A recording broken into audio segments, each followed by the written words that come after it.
Good. Let's see. I'm a bit loud, I think. I am a bit loud. Let's see that. Let's see that. Do I have a good playlist right now?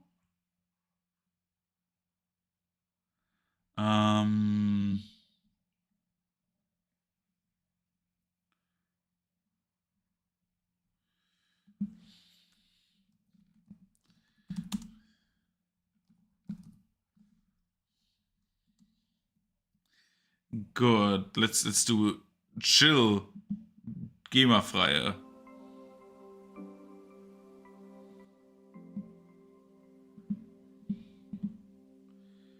Do we have hello in the chat? I'm Bait and Switchman. So hello everybody. So I wanted to paint minis today. The thing is, the minis didn't turn out so well, sadly. But there is a big but.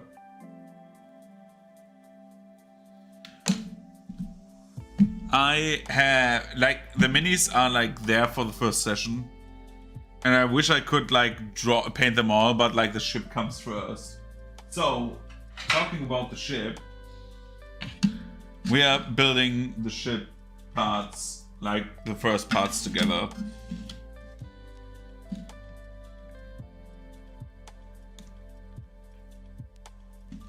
Hi, mir geht's gut und selbst? So we will fuse these two ship parts together. We need to see that like all of the edges are trimmed off properly, so we can actually join them together. If you look closely, you can see there's like a bit of like an edge over here that needs to go, otherwise we cannot do what I plan to do. So I need to get my knife.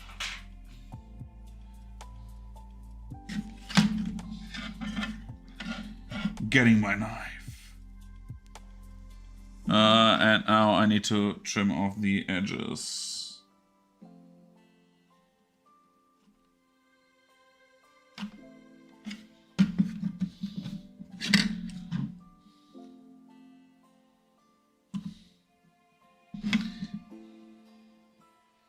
But yeah, I'm doing fine. I'm a bit late today.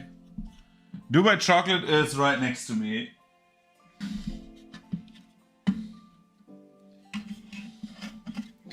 Which is funny because like the Dubai Chocolate is also from Vallejo. So now basically I use most of the stuff from Vallejo. Like the Dubai Chocolate was originally Vallejo's, which is like funny.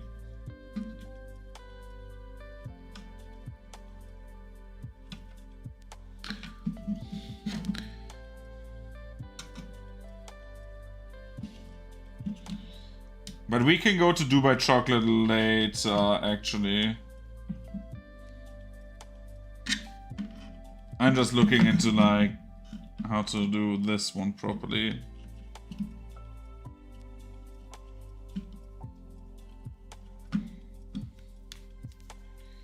The bad part about this is, like, you can see that we had, like, if you hold it to the light, you can see that, like, this corner here, can you see that? Yeah, you can see that. There's like that reflection over here. That actually happened from me touching the print bed from my 3D printer with like my fingers after I washed it. Basically, like if you wash it with like dish soap and water, like you have like great adhesion on your board, which is what you want because your print needs to stick to the board, right? But like the problem is that like when you touch it with your finger, no matter how short, you will leave a droplet of fat on there, and that can like still like harm your adhesion tremendously if you do it improper. And like I have like dish soap fingers at that point, right? Like my fingers are clean as fuck at that point. Like no real fat residue. But like fingers in general are like slightly fatty, which is like their protection. Moisture and fat and like the skin itself.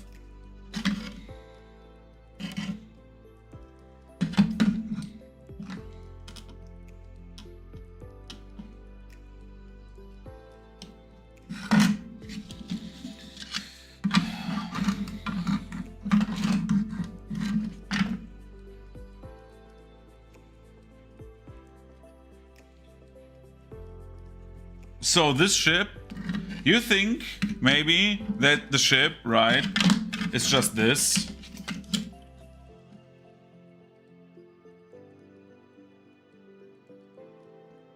This came out like diagonally. But this is like...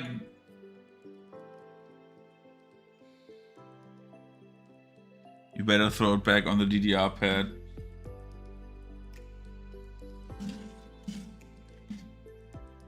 What? But yeah, like, what DDR pad? This I'm confused about the DDR pad right now. But like, what I wanted to say was like, this ship is like not only that, it's like 4 levels. I'm printing level after level right now, so just to show you, it's supposed to go on here. And then like we have like this, and then we have like this already. So now you have like 1 level more of ship. Like you can basically now look into the ship right here. Like if a figure would stand down here, just as an example. Like it's cool, but like I'm printing right now the next level of ship. So there's like 2 more levels below this. A lower deck, and I have like basically, no, I have the upper deck, the lower deck, and yeah, I think, yeah, I have 1 piece of the upper deck already. This one. This is like the stairs, and if you put it like this, again, this is not done. I need to like do a bit of work on this. But if you do it properly, you can see, if I move it around a bit,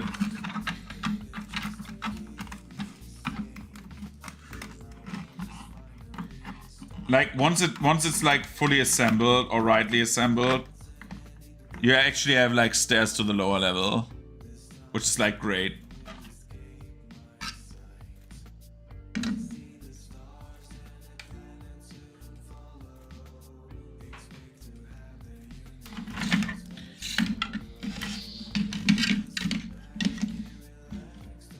And like I was smart in this. I shifted like the point where I need to glue the 2 parts together, like a little bit right, a little bit left, so we don't have like the same like seam around the ship. So you have like a bit more stability once it's glued together. But yeah, I need to like feel the edges here to see if they would join together.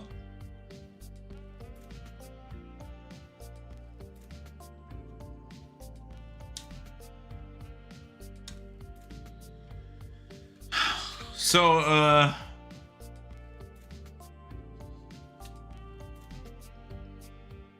other than that,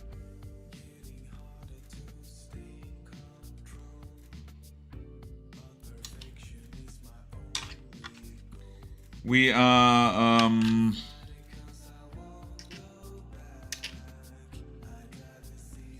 I came from home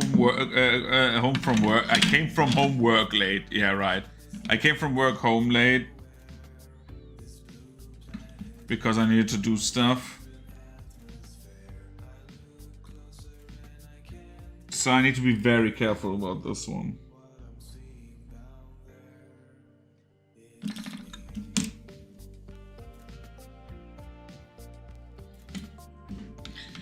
Okay, now we need to glue. We have... Damn, my glue is like way back there. I need to get up to get my glue.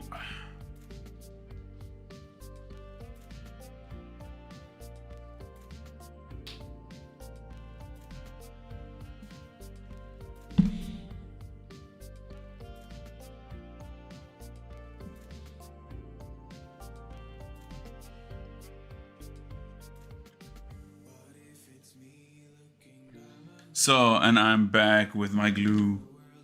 Also, I need to, like, pour me something.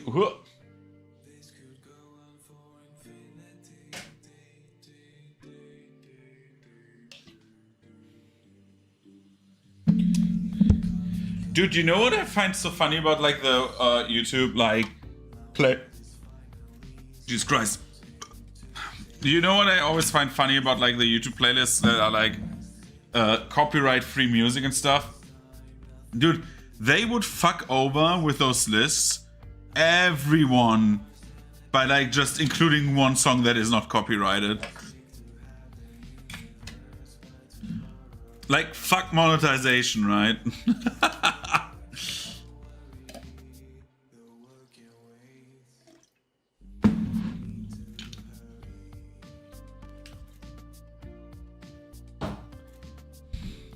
But what did you think about, like, last stream with, like, Euro Truck, by the way? Like, was that something fun to watch? Like, we fail driving, or... I mean, it was like a last hour thing, but, like... I saw some fun in there, like, actually me showing that I've no driver's license, man. I'm like a maniac on the streets.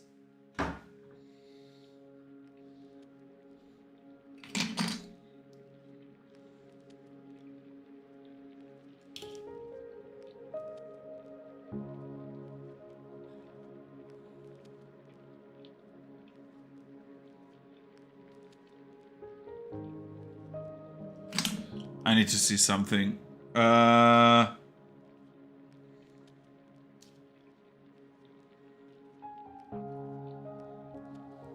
But yeah, last stream was like a bit crazy with, like, the Euro Truck at the end, man.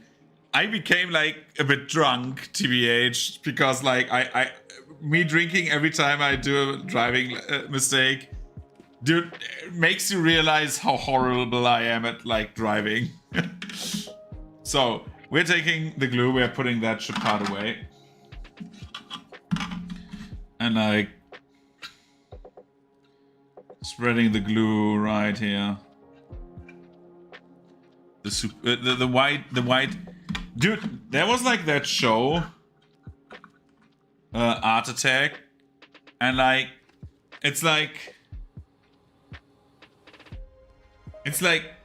this white glue we have, this one, here. Oh god, I cannot show it properly.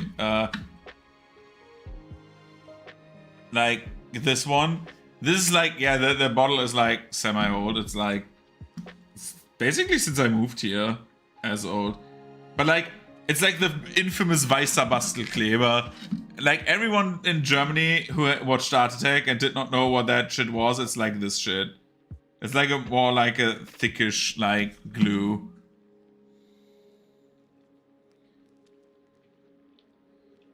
It's just like universal glue.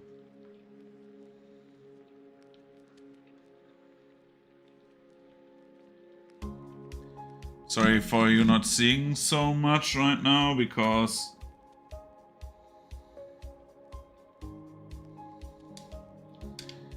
that is how the game is played. So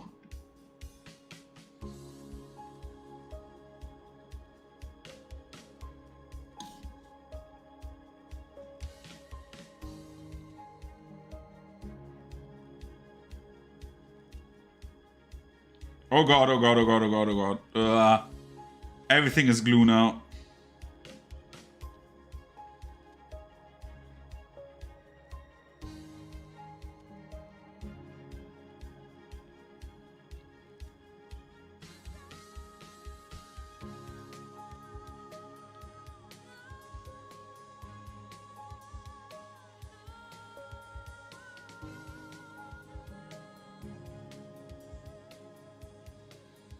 Okay, I need to stay in this pose for a while. So we take this time to, like, play a little game. The game is called How Much Will I Rage That I'm, like, a micrometer off target. With, like, how the thing is built because I'm like not 100% sure I'm 100% on target.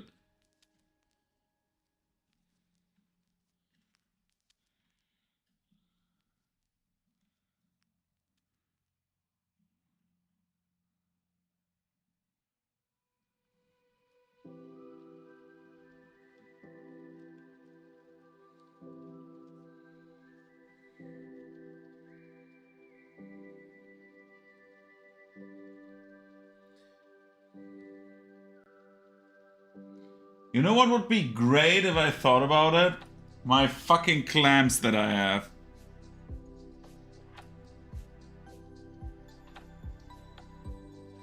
And I'm not talking about the steamed clams. Fuck! Ah!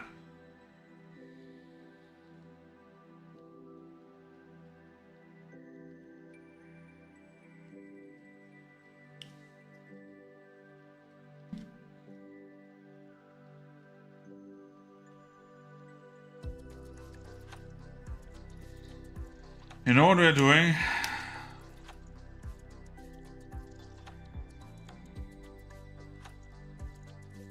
Very carefully do this.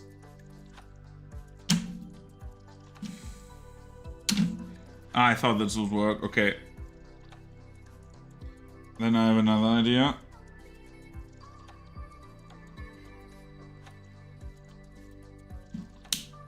Ah, I nearly broke off something. Oh my god, I need to be careful. I nearly broke something off is what I wanted to say. We're clamping this. Ow, ow, ow, I clamped myself. Oh, Jesus Christ, that hurt.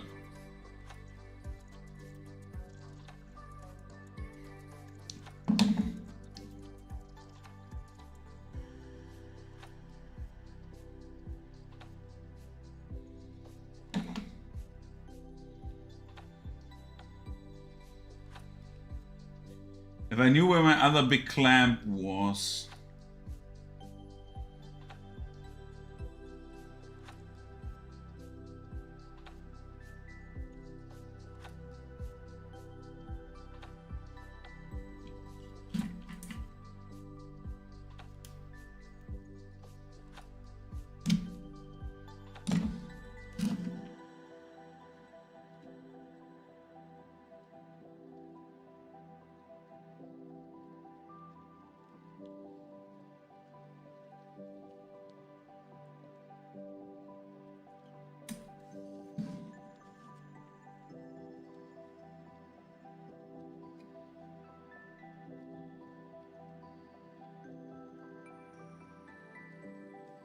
Dude, once you start painting this will be so fucking nuts, man.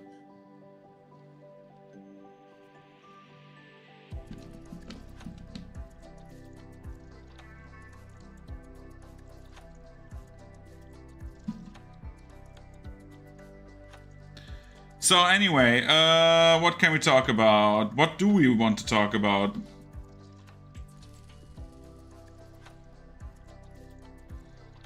We can talk about the 24-hour stream.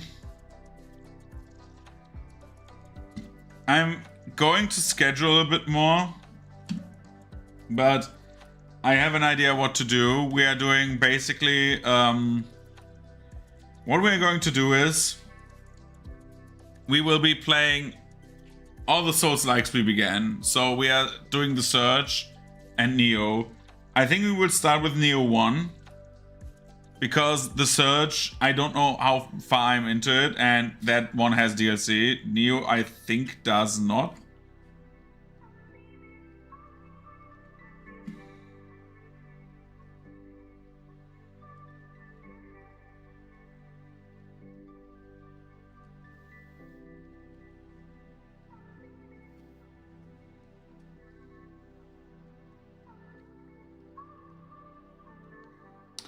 And then we are working ourselves like to like The Surge. And I think after that, I should be like at 24 hours even already. Like absolutely. Dude, that clamp does not do anything.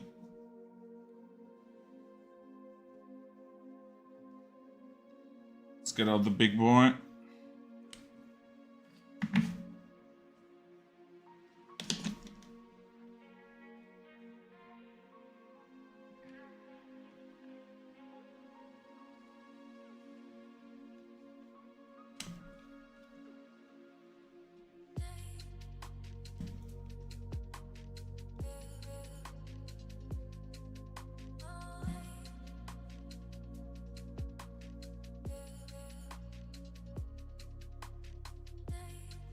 But yeah, like that is basically what I'm thinking about, is like doing Neo, doing the Surge.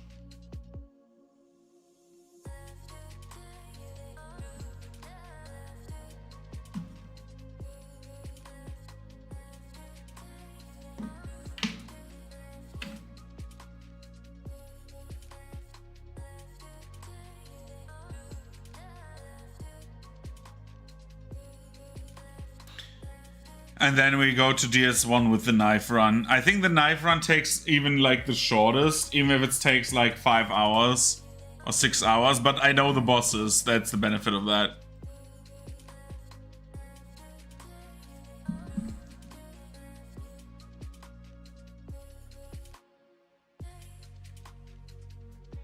And the big benefit of like actually the big benefit of like playing DS1 is I know everything, so I can look stuff up.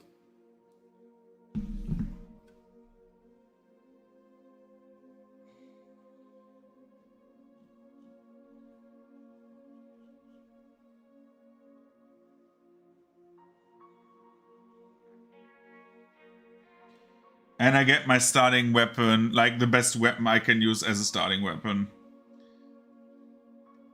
Like Bandit's knife is just key before the tracers.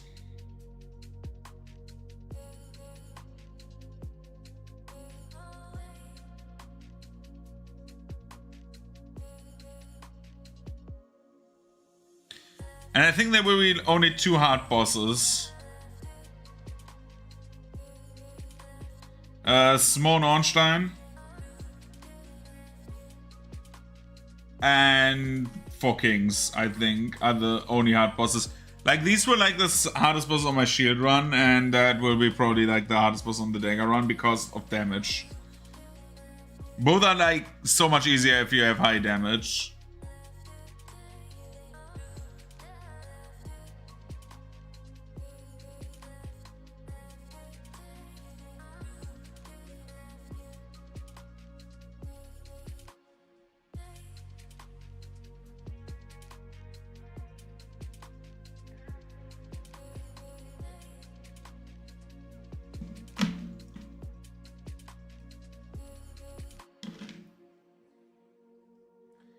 But that's just my opinion on DS1 bosses. I think none of them are particularly hard, except like the DPS ones, because like it's so critical to have DPS in these fights because it makes them so much easier.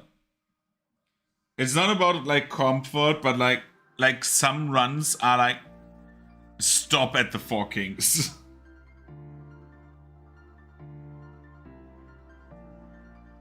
I don't want to know how many runs stopped at Four Kings and at like...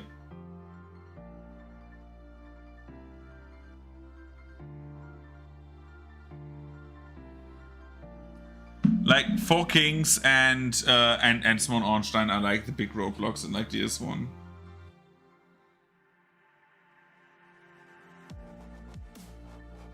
It's not even like a close contest.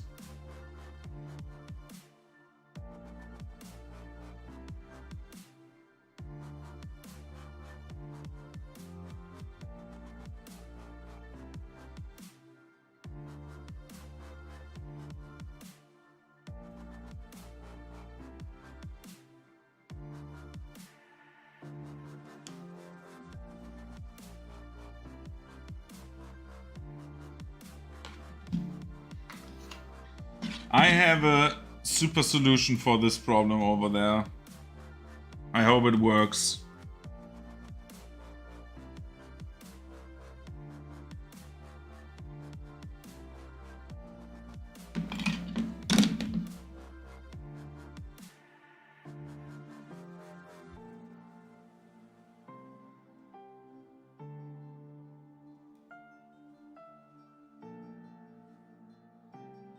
Super glue, my friend and savior.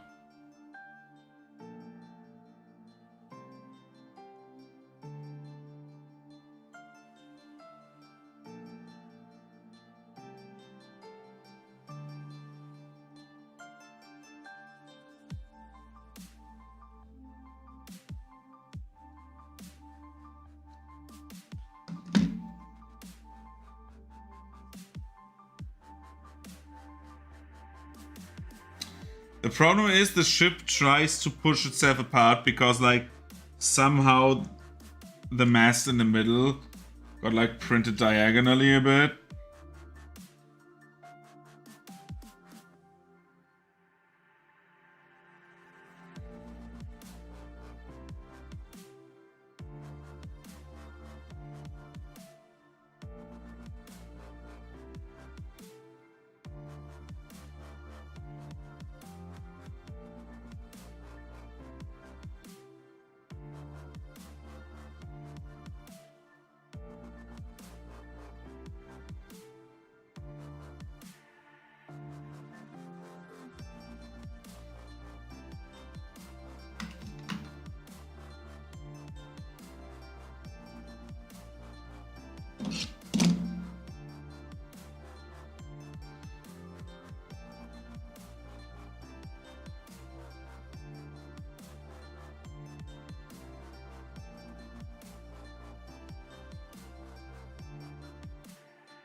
I need something to pull them together. Like, if I had, like,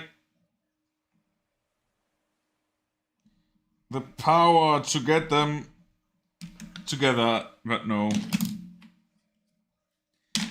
Like, if I had 2 clamps and I could just, like, put one here, one there, but I would need to use, like, cable ties that you can, like, remove again. That would also work.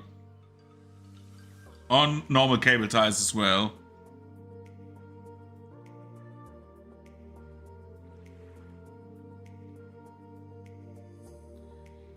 But there's always the solution of like the year 1980 something, I think, was super glue. Oh god.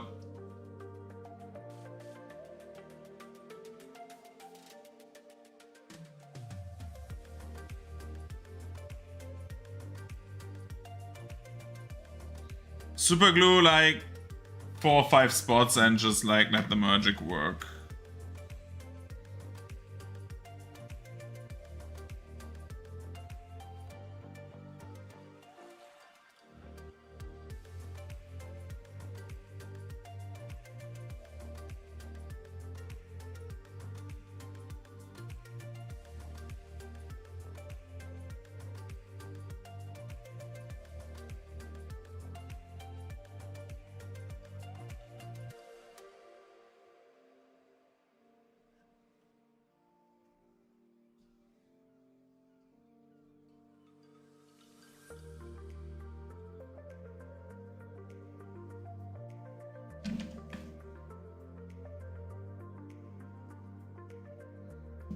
Yep, I think this holds.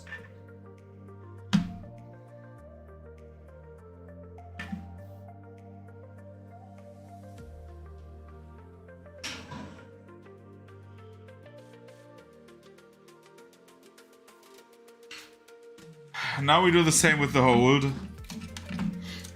So we have the hold. We need to do the following. Oh, one of the clamps fell off. Frick.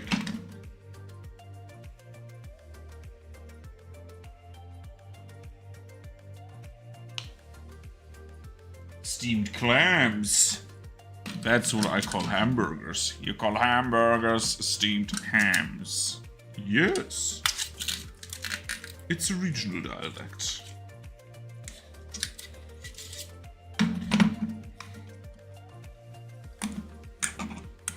Okay, let's do it like this. We rip off the brim. I need to start making removable brim. Like the brim being like fused with the model makes it so...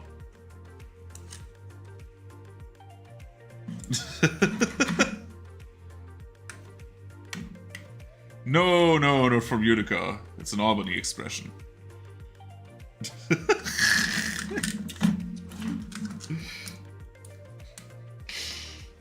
Steve Thames was such a weird time to be alive because it's like such an old clip. But it was so good.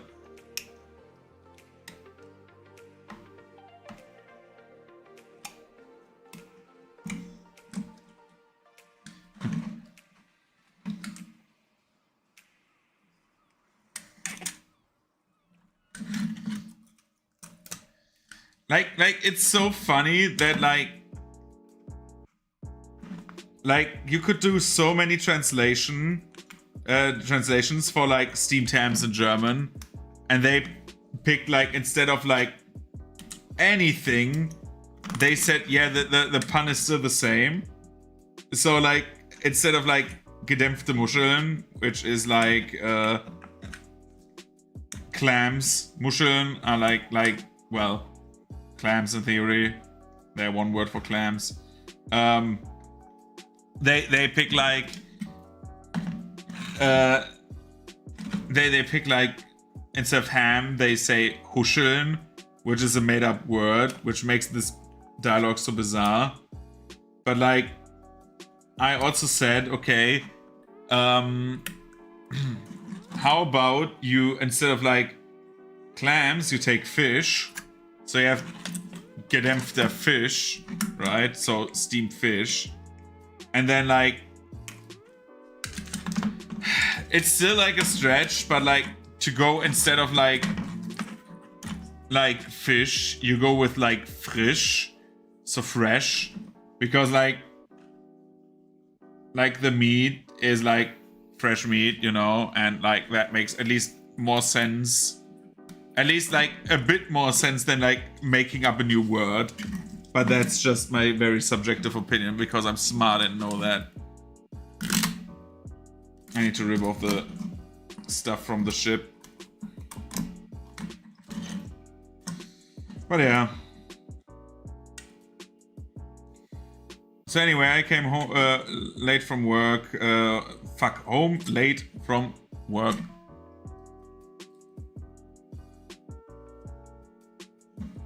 Yeah, that is also true.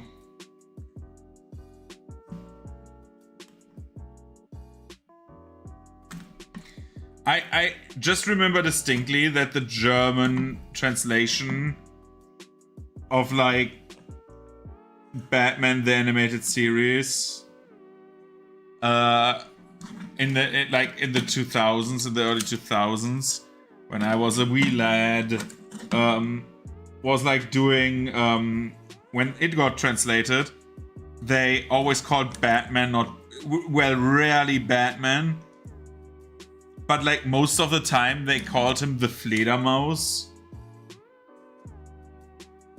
which is like the bat, but like so much longer, because for lip syncing to take place properly.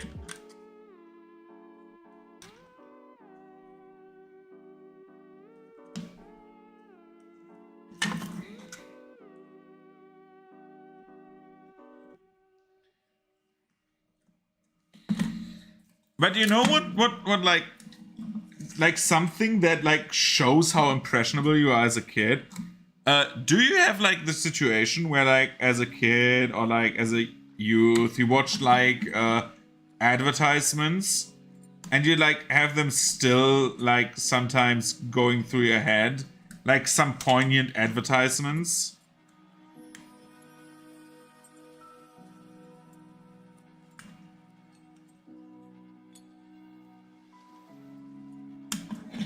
Oh fuck, I nearly, oh my god, I damaged the ladder. Oh shit.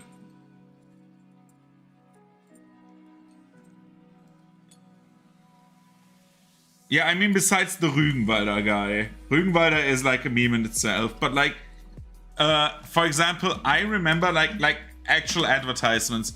Like I remember, for example, the advertisement for like Aquamaler, because like like literally if you look at the Aquamaler, it's like pens that have like a mine that is like dry, and you give water with it, and then you can like basically paint with them. And like there's like that, and I just say what like happens in the advertisement, right? It's like going through the like there's a kid in a turban going through the desert, and then like he finds an oasis, I think, and then like and then like he's like, instead of drinking, he's like, I think recharging his pen. And so like that goes into like the advertisement where they show what that cool pen thing can do, and then like the kid looks into the camera and says Alamala Aquamala. And I'm like, what? And then like, because it's like the company as like as a motto, as like Spiel gut, so play good in like German, and he says with that heavy accent, Spiel gut. And it's like, what the fuck is happening, man? But like, there's so many. Like, also like, I remember when like Batman, the Dark Knight, the Dark Knight trilogy began, and like some like advertisements for that, with like, oh, the Dark Knight, he returns and is now here at Burger King and some shit like that, right? Like, I remember some stuff, like some snippets of that.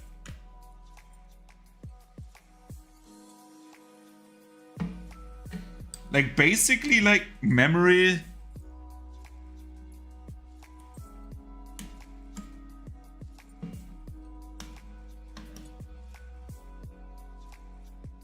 Dude, wait a second. We're watching that ad quickly.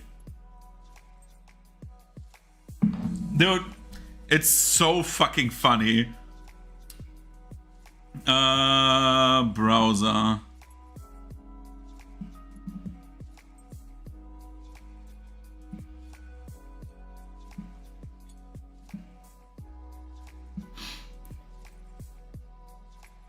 Dude, you like, if you've ever seen it, you will remember it instantly, because like that is like sleep age and shit, right?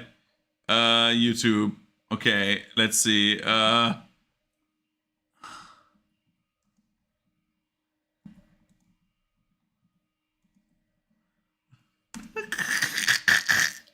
That is okay. Be ready. It's a weird advertisement. Okay, it's a German advertisement. We're like, so dumb. Okay. I will turn it up a bit. I don't know how loud it should be. Wait a second. And to see. It's a bit quiet. Wait 1 second. Yeah, okay. So I don't know how loud it is. I'm sorry if it's too loud, but I need to maximize the window. Otherwise, it does not show.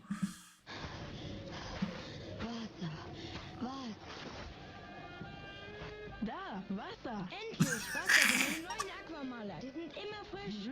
Einfach Kappe ab, Wasser rein und los geht's. 4-mal kann man die nachladen. Wenn sie einmal eintrocknen, einfach Wasser nachfüllen. Und dann die Farben. Guck mal, das ist toll. Keine ausgetrockneten Stifte mehr. Das spart Geld und ist gut für die Umwelt. Oh. Alle Male Aquamaler. Gut. Die tollen Aquamaler Ventilator. It's so dumb. Alle Male Aquamaler. It's like, that's something. And it's like so dumb, because like how he says it, he points to the pen. He points to the fucking. Das spart Geld und ist gut für die Umwelt. Oh. Alle Male Aquamaler. Alle Male Aquamaler. It's so dumb. Oh, I can't. It's like, I mean, like, one thing, like, I mean, that is like the best German ad is like still the one you mentioned. Like, it's so good because like, let's recap after we see that thing.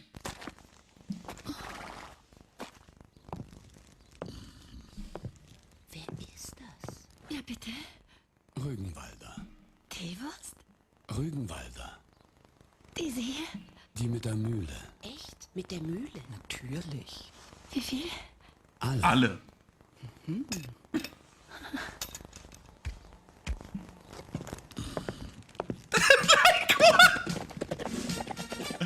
kommt! Okay, we don't need to see the sound. I don't want to get like copyright thing.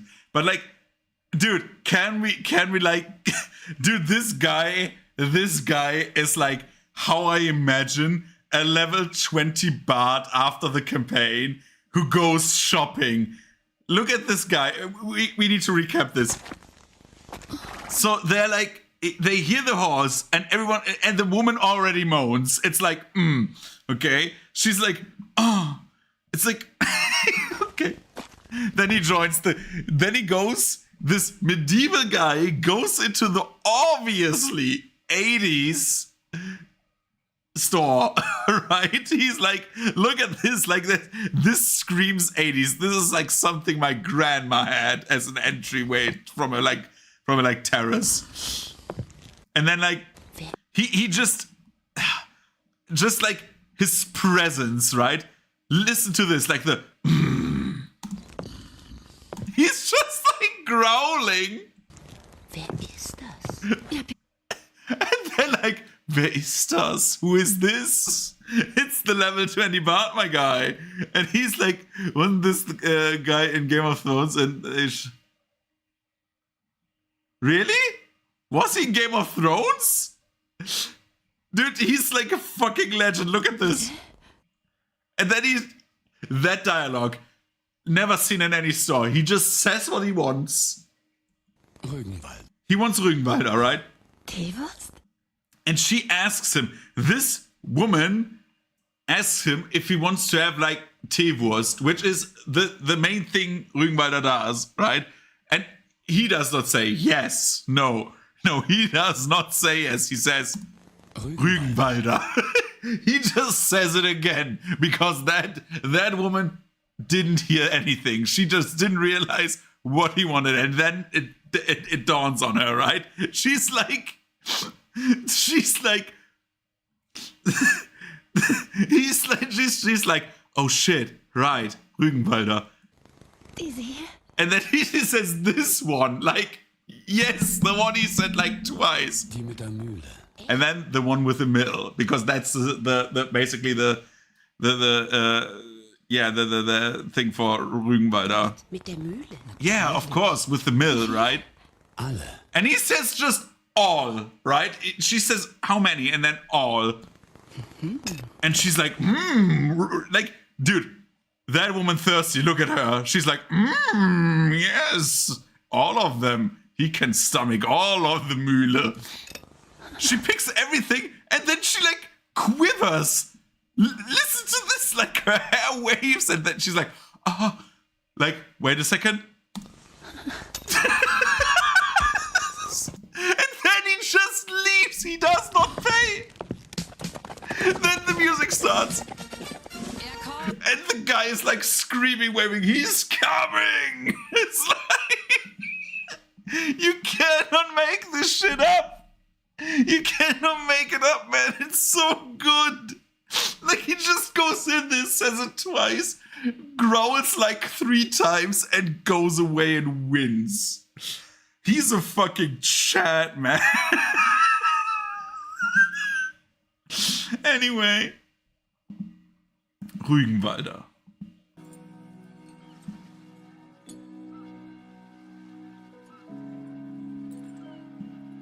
Marcel Davis from 1 und 1 is like also very good.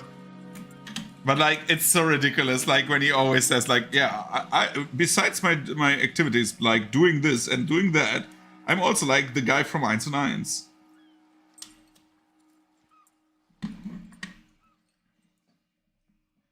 But if that guy was in Game of Thrones, can you like, do you have a clip maybe? Because that would be like very interesting to see.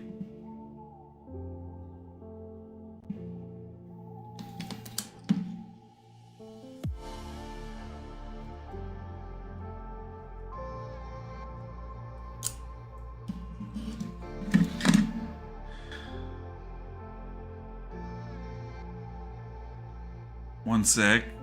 Let's click on the link.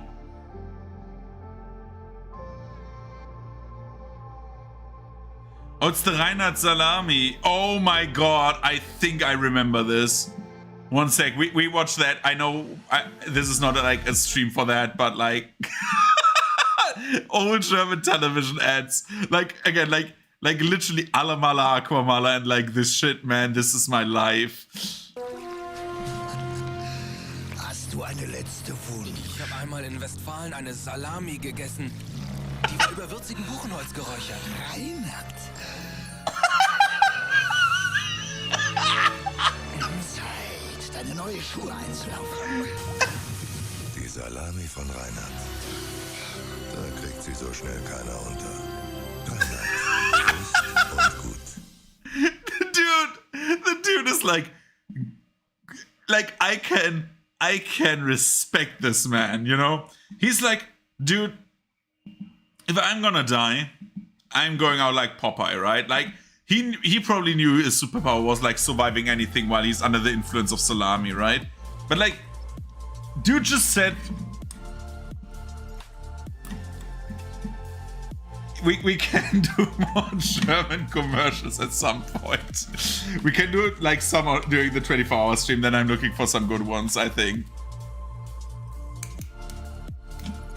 But like, German commercials are so funny. Like, the dude is like, do you have a last wish? And he's like, yeah, I ate that salami once, and he eats it and survives.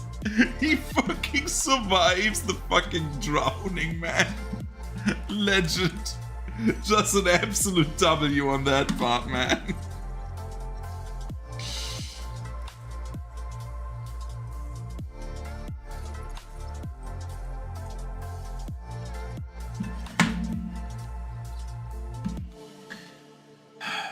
So I started, by the way, like painting my cheap ass 2D VTuber model today because I was a bit burned out by like I need a 1 day break from like only planning because right now like my head is going like places where it's like, oh, you could do this, and I'm like, no, that's dumb. So like this is why like this is like a very chill stream today. I don't give a fuck. I'm just here to relax right now.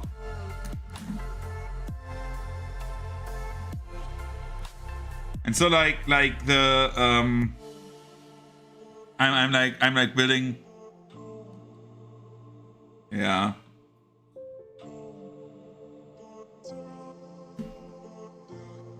So like I needed to like take a break like for 1 day at least. Like I cannot like for the next 2 weeks just like work on that one thing. Otherwise I go crazy. Like I just like nah. Especially since I have like most of your backgrounds now, and now like I just like one, which is like one thing I need to like make that like finish up the session, the first one.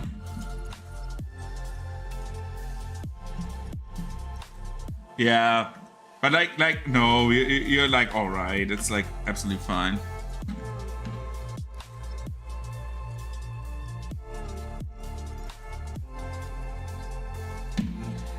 But like I just started drawing my shitty VTuber model of my cyber eldritch horror being, and I need to like learn what layers I need to like be able to rig it very cheaply, because 1st of April is coming sooner rather than later. So yeah. But like the Pathfinder sesh goes first.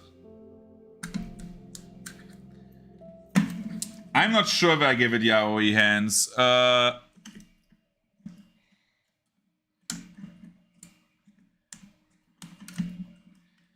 Like I'm like considering like just buying a pre-rigged model thing for like very cheap, where I just like put the model on that rig. Like just say like, okay, where I can like do like 3 points where it's just like animated for like €5 or something. You can get like cheap stuff on Fiverr, right? Like literally, you can just find a guy who like insta rigs your model. And so like I was thinking about like doing that just so I don't need to do the hassle of like rigging it, because it like is more fun when it moves. But yeah, my cheap VTuber model where I will so I don't know if you knew what theme I went. So the ongoing joke is that I'm like an eldritch horror monster, and because I'm old. And I'm not 31, but I'm 30,000 years and one. So like I'm thinking about like going like space Emperor Eldritch Horror being and just have that as my weird VTuber avatar for that one stream. It's like a bit like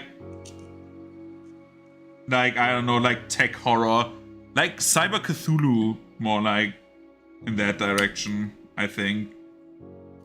But sexy anime, man. I mean, we could go Space Jam for that one, but like, I don't know. I think if it's a joke, we should do the in-joke, right? Like, oh, René is old because I'm so old. The good thing for me is like I'm so small that like bald jokes didn't start.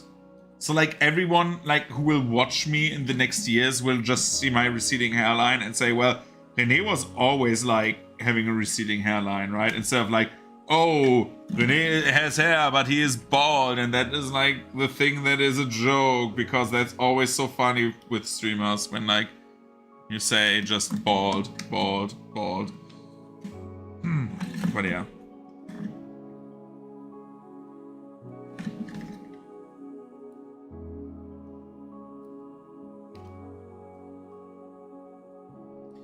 I mean, I could do a Space Jam thing. I could go full cartoon, but like...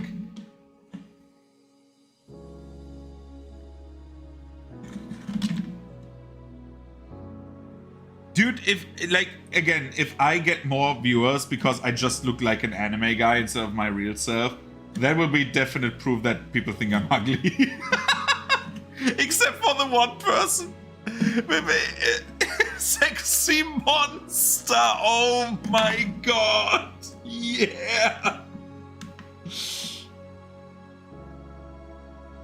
Like, I had like that one person who like DM'd me and said like, I was like, I don't know, looking good, and I'm like, dude, go away, please. This is kinda creepy. I don't like this, like, not like, I mean, like, I can live with like being thirsted after, right? Like, I don't give a fuck. But like, that was a bit like direct, let's say it like this. Especially on the internet where you cannot believe anyone, like, how old they are and stuff like that. I just like, ugh.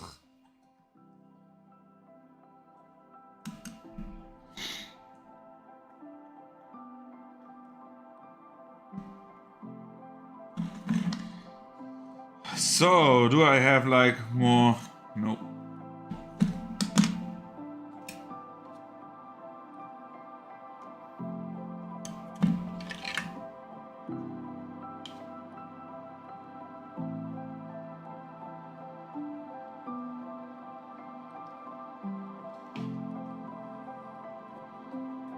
Like, I'm open to suggestions for the 24-hour stream. Again, like, I think maybe we do Euro Truck again, because let's be real, Euro Truck 2 days ago, like me driving without a driver's license.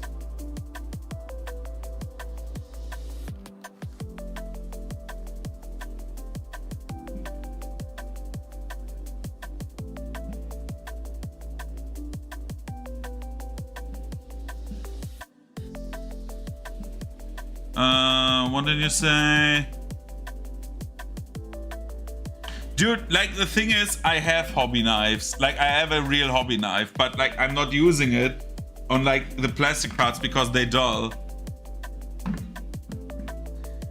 This plastic is like, it's literally a sheet of plastic. I cannot hurt it.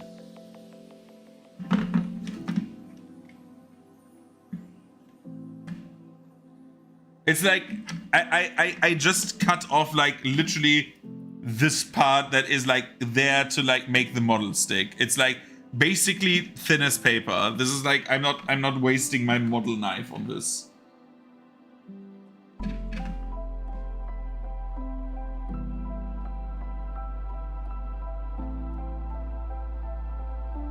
Now we're...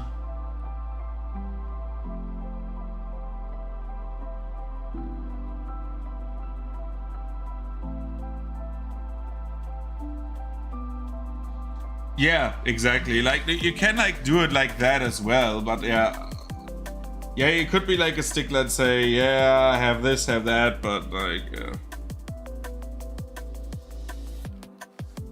So we need to glue this together. I think I will remove the cutting board because otherwise I don't have them like on the same height.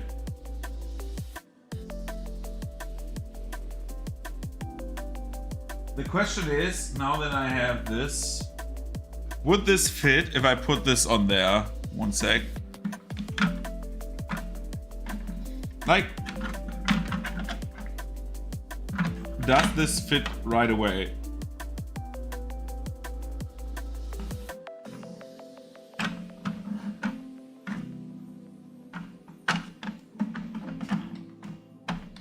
Yeah, it would fit. That's great. Okay.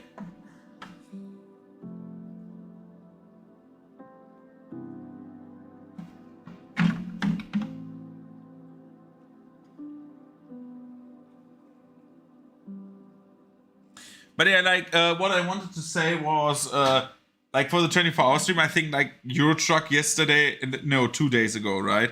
2 days ago was really fun. Like, drunk Eurotruck was super fun.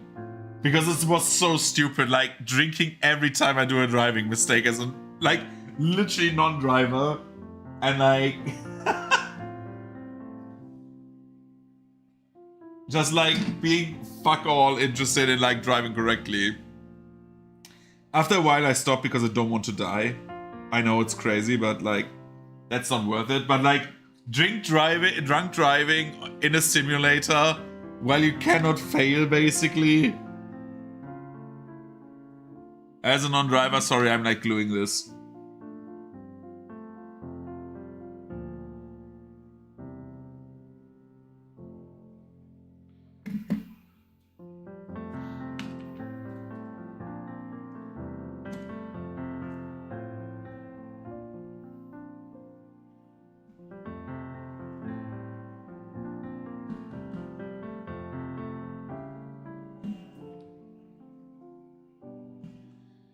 The most iconic German TV commercial is Rügenwalder, I think. I think that is the most iconic. I would be hard pressed to say, like, there's another one, because Rügenwalder is, like, even known outside the borders of Germany. Because how ridiculous it is.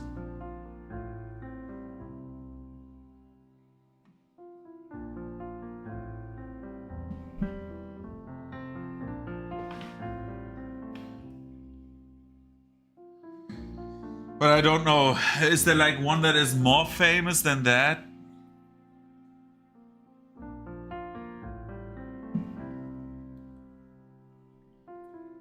No, there's one other that is also very famous.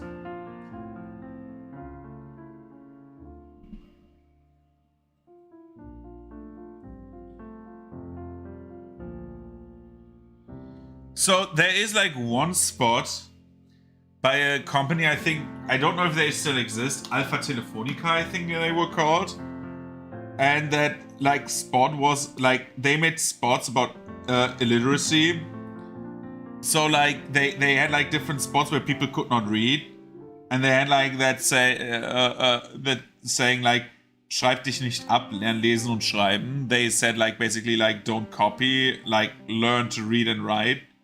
And there was like an institution that like helped illiterate people to learn how to read and write. Like a very good goal. But there's like one commercial where like a boss of a company is like absolutely freaking out, man. He's like screaming like a madman. And then like one of the employees says, boss, this man cannot read and write. And then the guy is like, wait, huh? He cannot read and write? And then he takes them into like his arms. I never knew this. It's like so dumb, man. And then they walk off into this, well, outside of like the company, probably to fire the guy, but like it looks like they're walking off into the sunset. It's like so funny.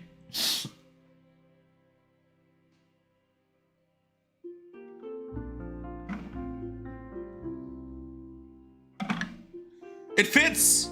Look at this! it is boat. I can do this, and then there's like the next level once I have like printed the second part in, I think 12 hours. But like, look at this. I can put it on there, and it is boat. And not only that, it's not only boat. You know what it also is? Again, I will do it just for demonstration purposes, because I have not, again, printed the second part.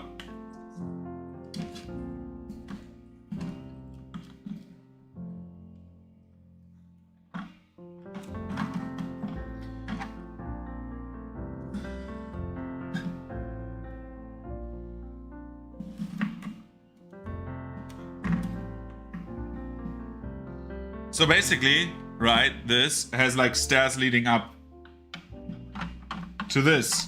So basically by putting them on top of one another, which is not working properly right now for whatever reason, but like in theory,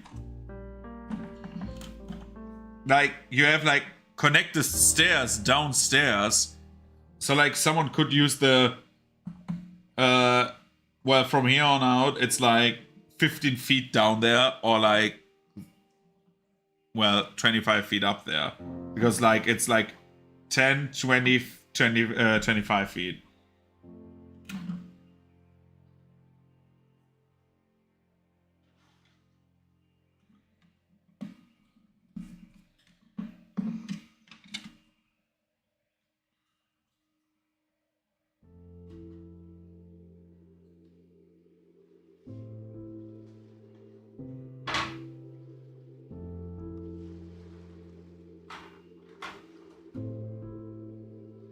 What are some other good German, like, TV spots? Another good German TV spot should be...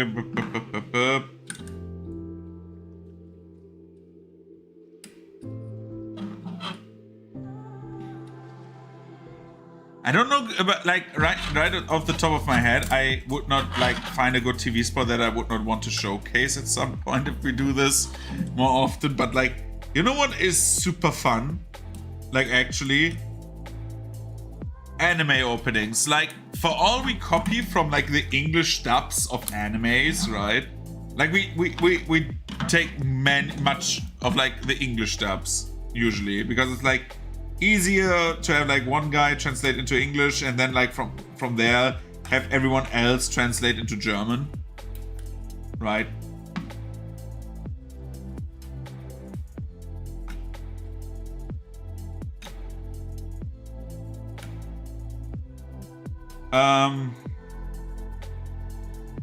Except like we have like very good openings of animes, like usually like covers of the actual song. Basically like Germany has like Chala Hatchala for like Dragon Ball. We have like we have like the original Digimon soundtrack. We have like the original, no, I think for Pokemon we just cover the English ones. I think Gotta Catch 'Em All is like the English version. I think the Japanese did not have Gotta Catch 'Em All as a main theme, if I'm not mistaken.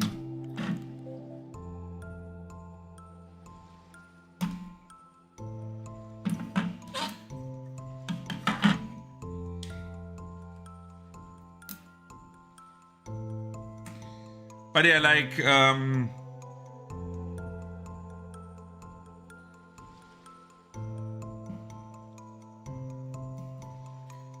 Gotta Catch 'Em All was like, I think the English version, I need to look that up. But yeah, we have like many good German openings in like cartoons. Like we had like a later version, for example, for One Piece of like We Are. Where like One Piece had We Are at the start. We had like I think our main song was called One Piece, so it was like an original. But it was not bad, the original One Piece theme song, in my opinion, for like a German TV opening. Like, could be more cringe. But like,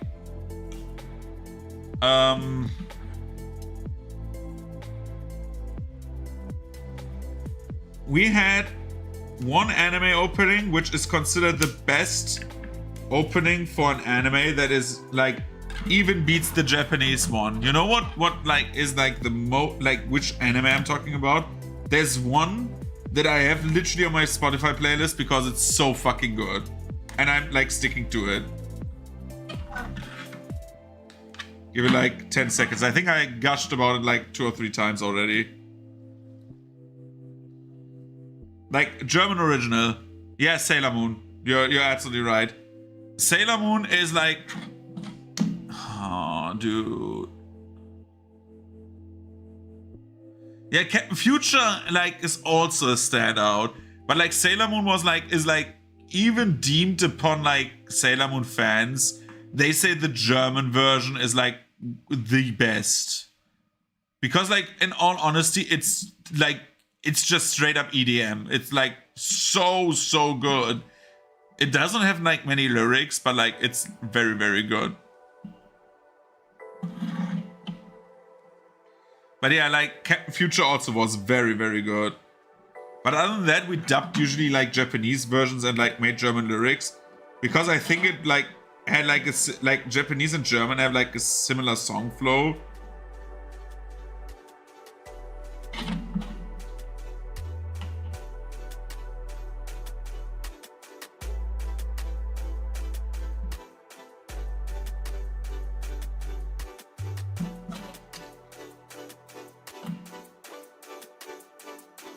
But yeah, what I wanted to say about One Piece was like our version of We Are was like I think the 4th opening or so. I think it was like Alabasta arc was like when we had We Are as like our music, and it was like called On the Sea basically. Yeah, no, not basically. It was called On the Sea. Well, the German version of that. It was called Auf dem Meer, I think. So this is now done. Now we're waiting for the second part to print, but that will happen tomorrow. So we do other stuff until I go to bed at some point. I'm going to like convention tomorrow from work. I think we are just more used to Japanese pop chord progression and English-speaking countries. That is also true, yeah. But like we have like dubbed English stuff into like our own dubs, right? Like for example, I think Yu-Gi-Oh! I mean like that is a bit past your generation, I know, but like Yu-Gi-Oh's theme is, if I'm not mistaken, the English theme. I don't think I'm not sure if there's a separate Japanese theme. I'm thinking about like dismantling all of that now and just like starting to build my to like progress on the interchangeable tiles. You know what? Yeah, we're doing the interchangeable tiles. I think that is something I can do right now. That is like not painting, because like as much as I want to paint, the models came out meh, so I want to reprint them, but better, a bit slower. But like I don't want to like start painting right now because I want to like sticky wank tiles. Dude, what?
Let's do that. I said my mic.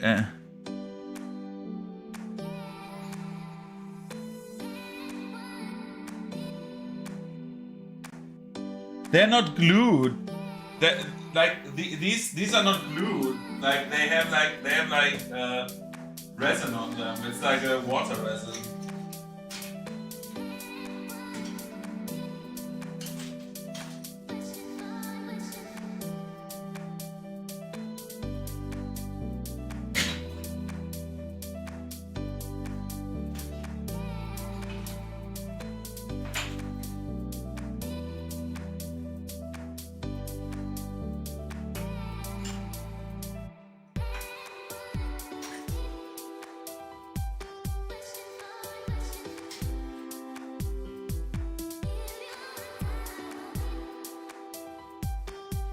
I'm just over here looking for something.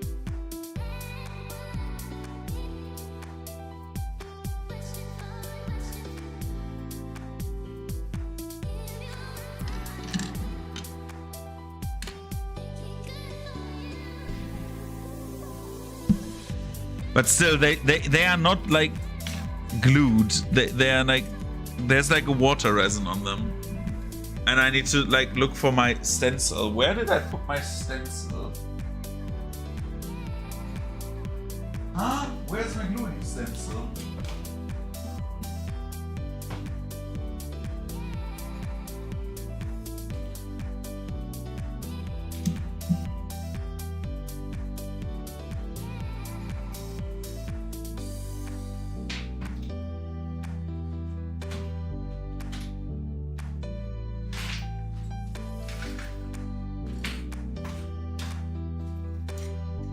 You know what would help? Cleaning the fuck up, man.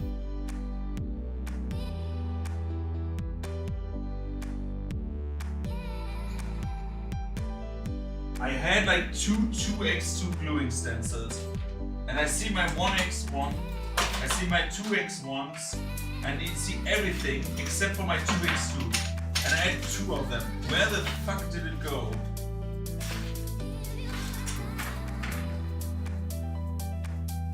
Like, last time we talked, I glued shit. Like, I glued this space. I have like everyone is fucking here, man.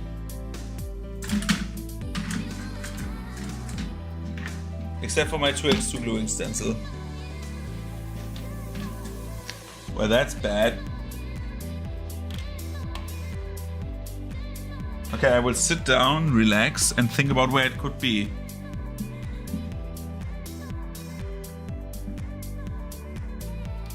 Right, the Detective Conan German OP was also not bad. I could take this giant gluing stencil, but like, I want to take the 2x2 as well. Where the fuck did it go, man? Dude, tidying up is so cool.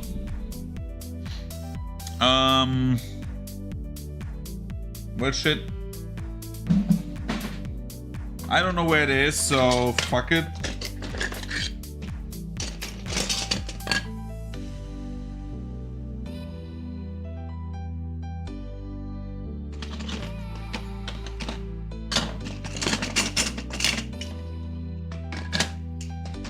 We're doing it like this. I want to try something, so. Dude, I want my gluing stencil. I know I sound like a fucking madman right now, but like.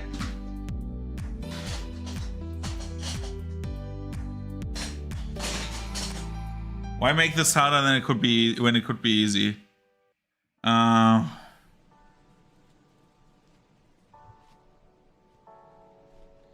Because like I cannot like do this accurately. And I do not want to glue 2x2s right now. TBH.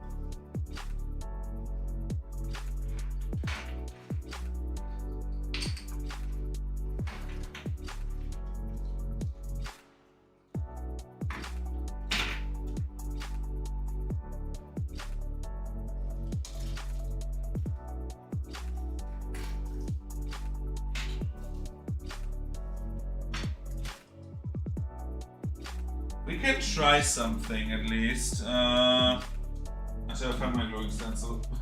Shit. Dude, I was not ready to glue today, so sorry for the inconvenience, but like it needs to be somewhere. Like there's literally the last thing I glued right in front of me, right? It's like there. It's like back there. So I need to have glued it. Like I need to have glued at some point. So that stencil should be somewhere, and it's gray, and everything else on my desk right now is like either like gray or black. So I have like the best options to get that.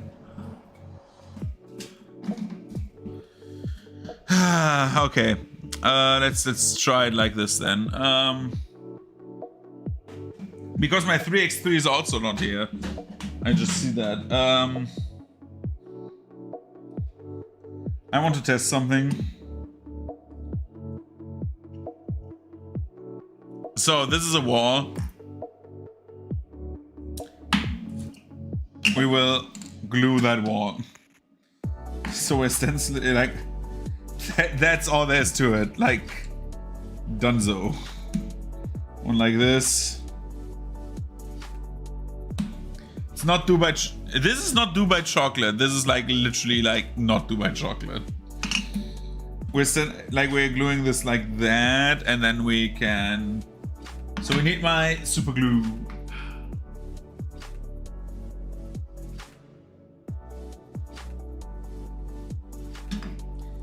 Now we need to be very careful. So like we cannot have the glue run into. No, that exactly what I said. Like the glue ran into the recess. It could be that like after this stencil will not be usable anymore.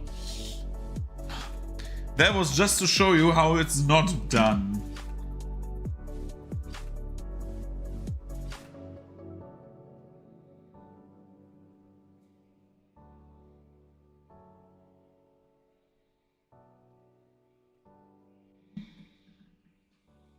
So I need to rest a bit on this, so it just like sticks to it with like a high ferocity and power. So anyway, how's everyone doing? What were we talking about? Anime intros, right?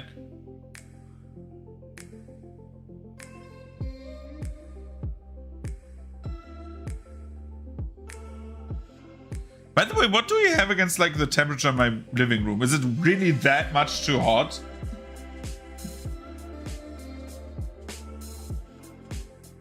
Like actually?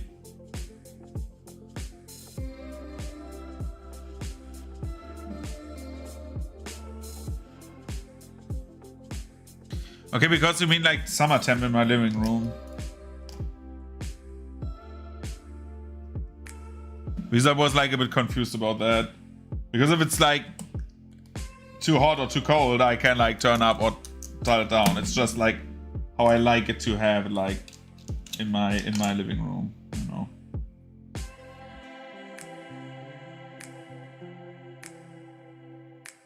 Yeah, I need to like do like a varnish over it so it doesn't stick anymore. So now we have like 2 more flexible tiles. So if we want to like put them together, that would be nice. You know what would be great? My fucking stencil, man. But yeah, we're first of all we're like doing like all of these 2x2s because first of all it's the stencil I have, and second of all, like these are not like put into like at the moment these tiles are not playable, these walls and stuff like that. So I want to make them playable. So we have like a bit more like we have like actual caverns and not like the same texture over and over again. We will do like a few printing projects in the near future. Oh god. So we have like a bit more terrain. And then we will do terrain painting. But first of all, let's do this right now.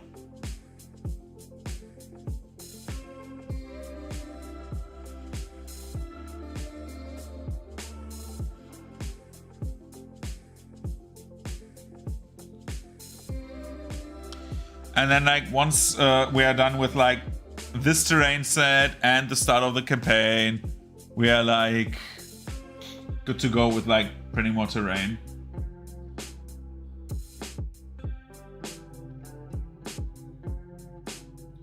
And once we're good with terrain, we are like starting with monsters.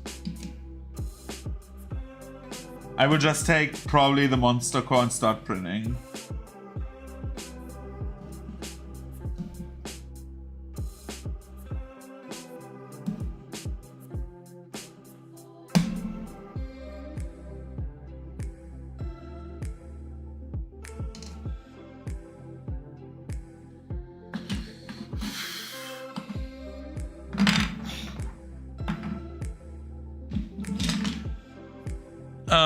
Once you start printing monsters, send me. What familiar do you have? I probably have like that as well. At the moment, again, the ship is running, but like I have my small printer. I did a print of like a shade yesterday, like a shadow, like the monster, not the character from Sonic the Hedgehog. And like that came out okay. I would love to print something small again on that one. So just give me that and I would like even maybe like after the stream quickly like start a print on that one. Because the print came out good, which is great.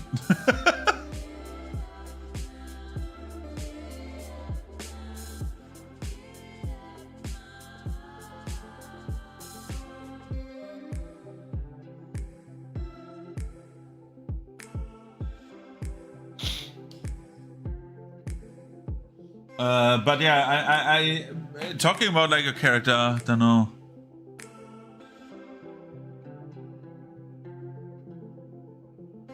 For like the critters or like for in general?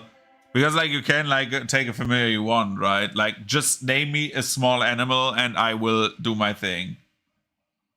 In the worst case, I take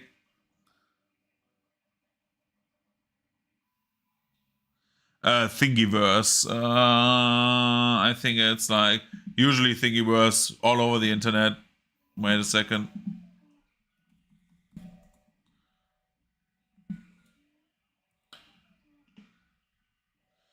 I would post it in Twitch chat.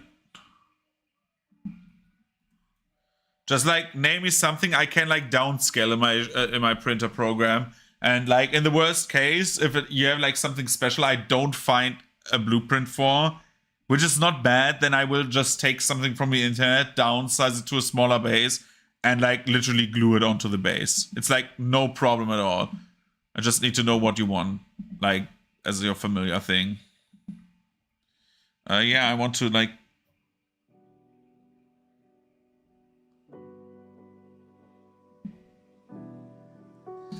Let's glue. What do we have? Let's grab the crate of like random bullshit that I need to still like assemble. Huh.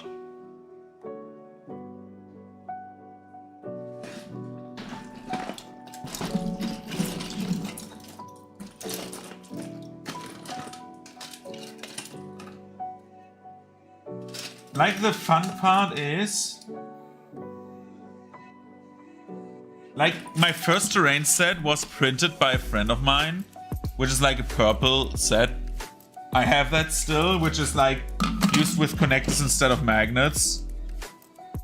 And it still works, and it's compatible with the one I have.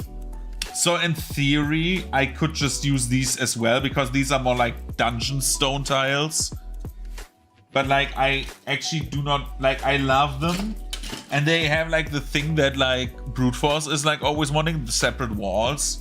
Which in my opinion is like, I think it doesn't matter. But yeah,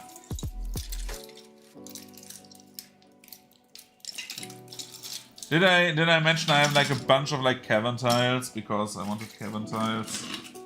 I have like a bigger cavern tile set. We can actually glue this one. Oh, I want to test how good it works in the big one. But yeah, like I have this set, but I want to reprint it with my printer. Even though the set is like actually quite nice. Like it's not perfect. Like I see very, very many different things with it that are like not 100% good. But like it's absolutely still gorgeous. Like Robin, if you ever watch this, like this is like one of my favorite sets still.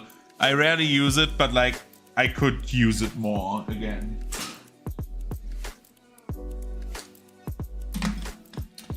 Let's get rid of like the brim on this one.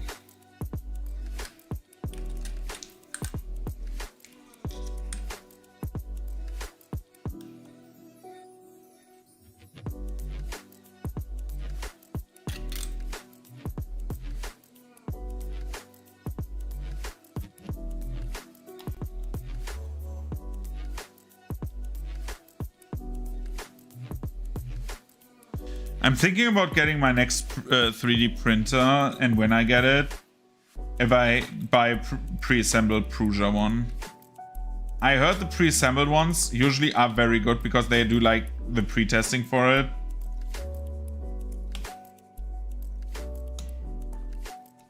I like the building of a printer, but...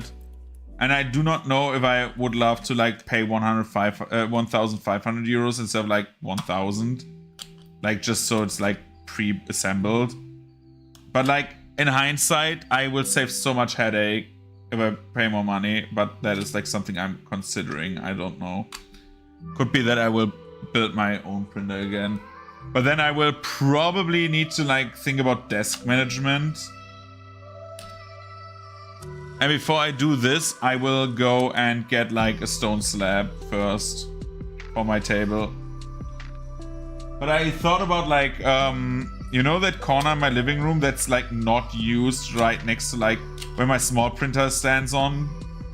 I want to like probably move that thing like about 10-15 centimeters and put a corner in there where the printers can run, because there's like 2 outlets and they will not bother anyone back there.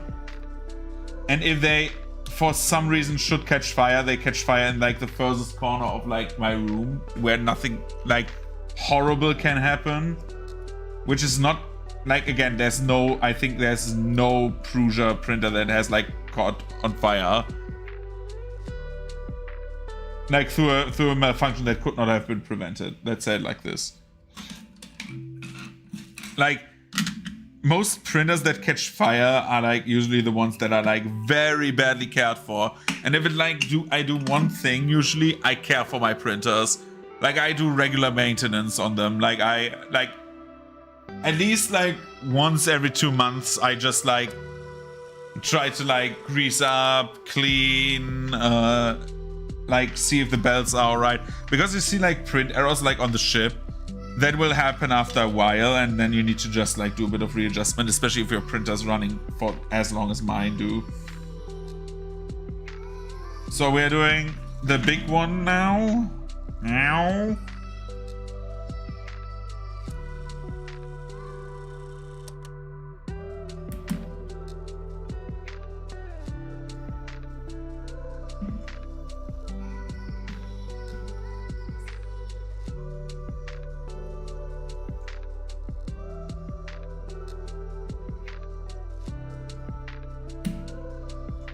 The beautiful part about these big tiles is I can just put them on like literally like 2 of the smaller ones, which is like everything I wanted to do is like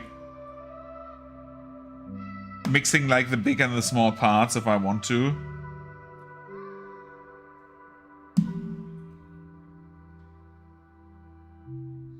And that is like the beautiful part about like this. The assembly of this becomes so much faster because, oh god, well, except if I fuck up because I'm talking too much. Like,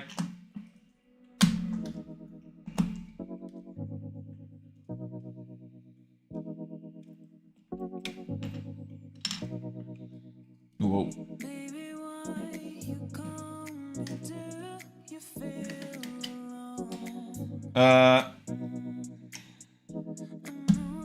Oh god, no! The worst part about this is like these little teeth can get lost. That is like sad. But like the assembly goes so much faster because I don't need to like glue exorbitant amounts of like plastic together and hope it holds. I just do like a round of these little teeth and that is like enough, and it is like compatible with every base I have. I think that is like the best system I found. Like, I love OpenForge, but like Open VLAX or Open VLAX, which is what it, like, the system is called to like mix OpenForge with. Like, it makes everything that is like on the same size level as OpenForge compatible, which is great because like now everything is like magnetic. I'd save so much plastic, which is great for like, well, I would say 3D printing is not great for the environment. I admit that, like, absolutely. Because I have waste, as you can see on my table, like, this is waste. And I want to get like, there's like tools to like remake these parts into like a spool again. And I would love to do like recycling of my spools, just so I have that. Because I hate waste usually.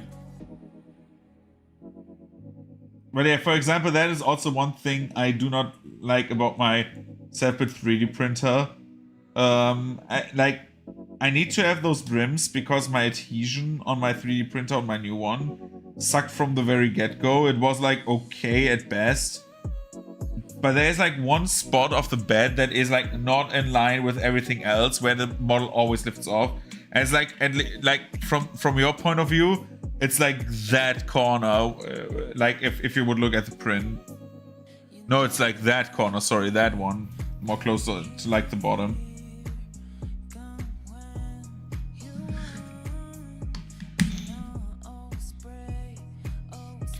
But like that entire concept of like having interchangeable bases, because I can now print smaller bases. That is like the idea. So for example, instead of like printing a 2x2, right, I can like print a 2x1 or like a 1x1 and mix and match. For example, if you have like a dungeon or like a room where you have like a tavern, for example, right, where you have like a square, like I could do like these 3 squares as like wood and that as like rock, because like there's like maybe the oven or something like that, or the hearth where you can sit down. I think that is like a very cool thing to do, be able to do. So I'm like getting a bit smaller with my prints after a while and just like be able to mix and match.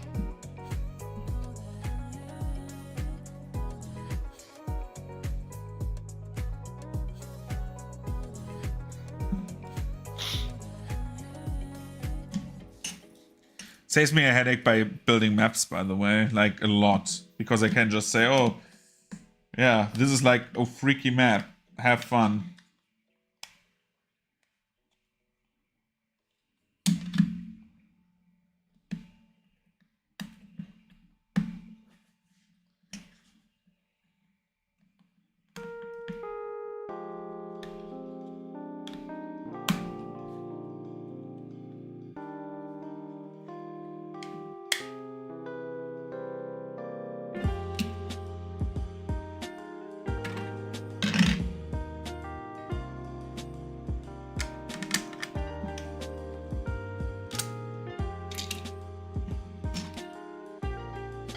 I think the only parts that will not be like connectable will be like the ships, but like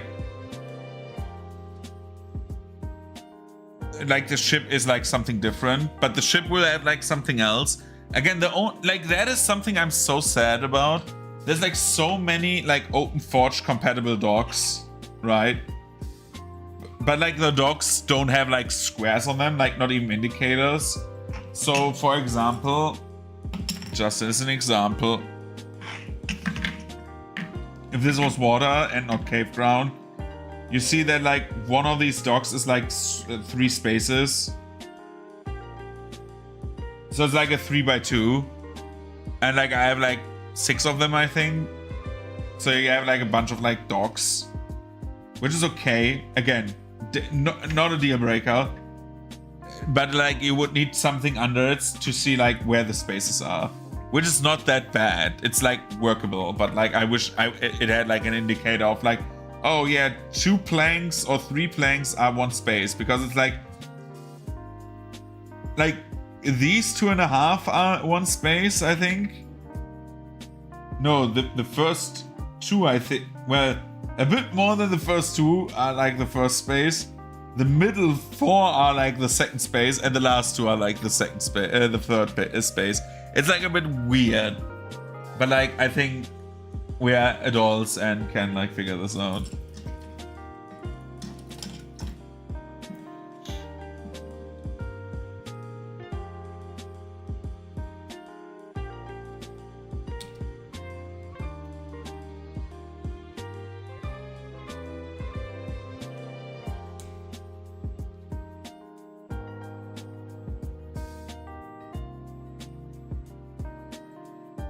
Yeah, I mean, like this is like not hard, right? Oh, I'm going on the pier.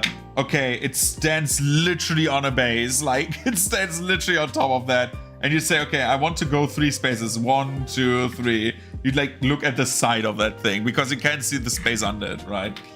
But like, yeah.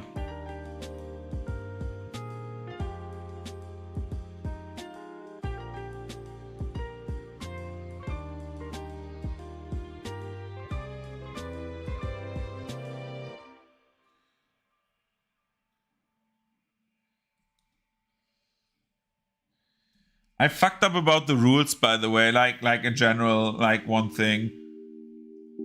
I had to sadly write my gunslinger from my Saturday sesh. That I'm very sorry, but like his gunslinger playstyle of like having special ammo every day and just having like random special shots is not possible. Because the ammo literally says you need an action to use to activate the ammo and then load it. And I thought, like my table was for the most part very convinced that like, because we did not find that rule under the general alchemical ammo tab, right? Where it like says it, that you need to like use an action before it like does anything. So you need to like load it and like use an action. No, you need to use an action so it's activated, then load it, and then like. Okay, thank you Windows Security for like making a random pop-up sound. And then like after you did it, you need to like shoot it, right?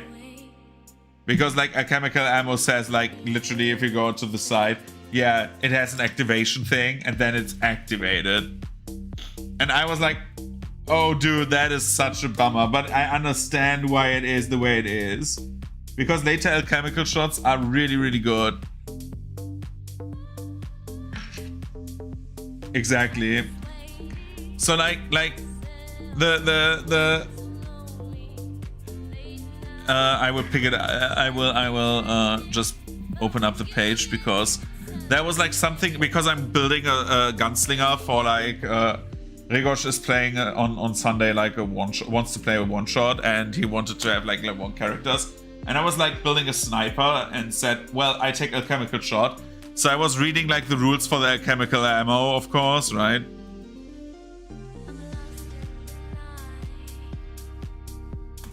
And here, alchemical ammunition, and it says.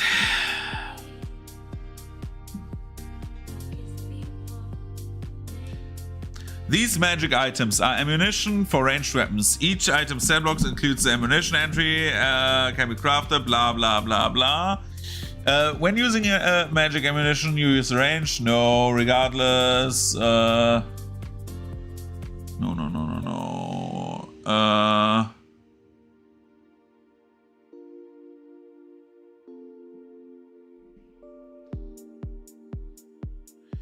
If magic ammunition doesn't have an activator entry, it is activated automatically when it's launched. Types of magic ammunition that have an activator entry must be activated with an additional actions before being used.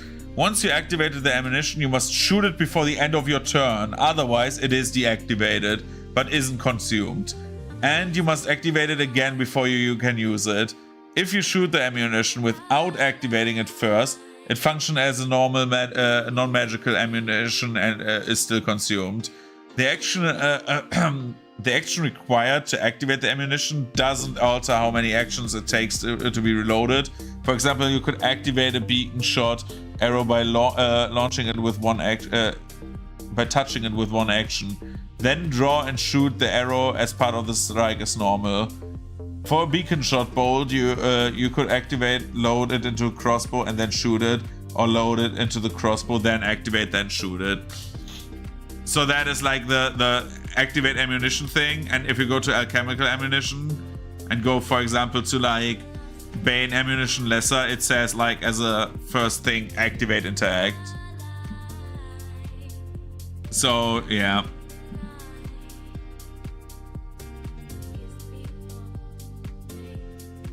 I don't know if it like affects him. I have no confirmation what like happens with this like stuff. I texted him today, just waiting for a response. But like that is something like I understand the rule implications for that as well. By the way, the shots later get very powerful, and the idea is that you use it to like get enemy weaknesses, and not like to have it as your standard rotation plus 1 damage. Because otherwise it's pretty much OP. Because like on everything except for like resistance enemies, it's like a +1 in damage and persistent damage. For like nothing. So yeah.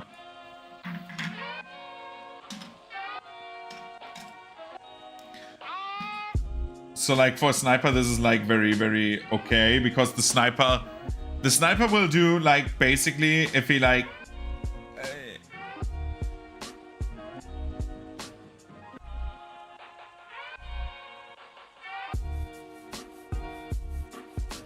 yeah.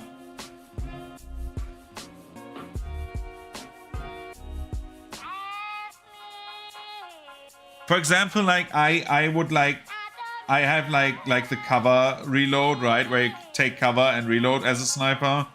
And if you think about like I have like an arquebus, I think, with like fatal D12. So like the idea is like I snipe people who would have thunk, and like my rotation is literally reload, cover, hide, snipe, right? There's like no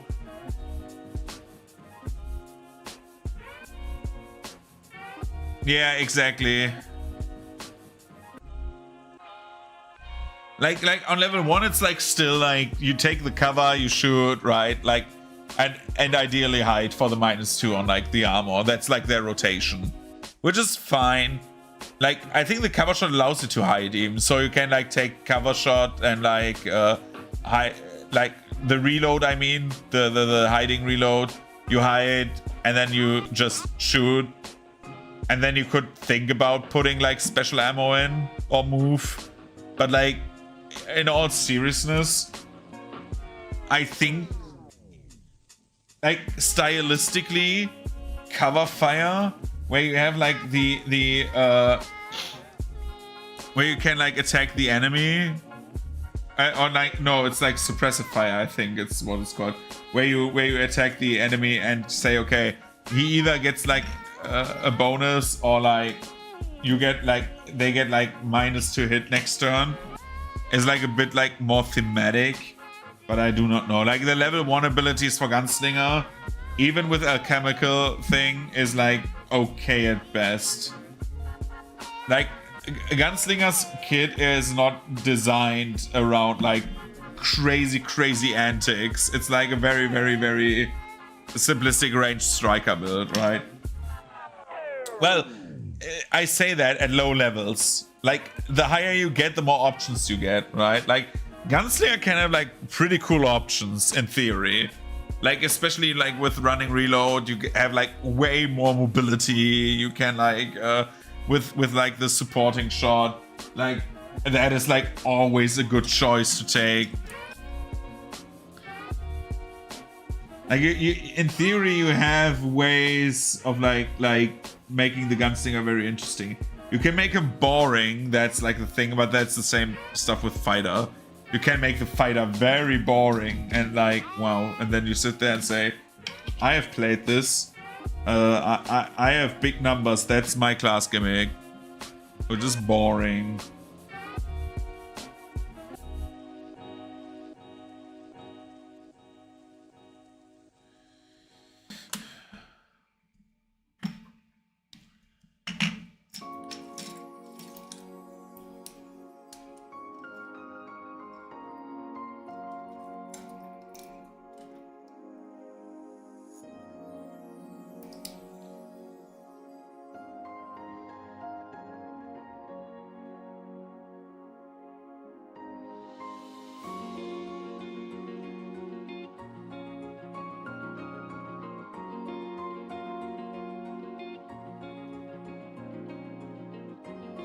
I mean, yeah, the problem is, like, it really depends on your game, right? Like,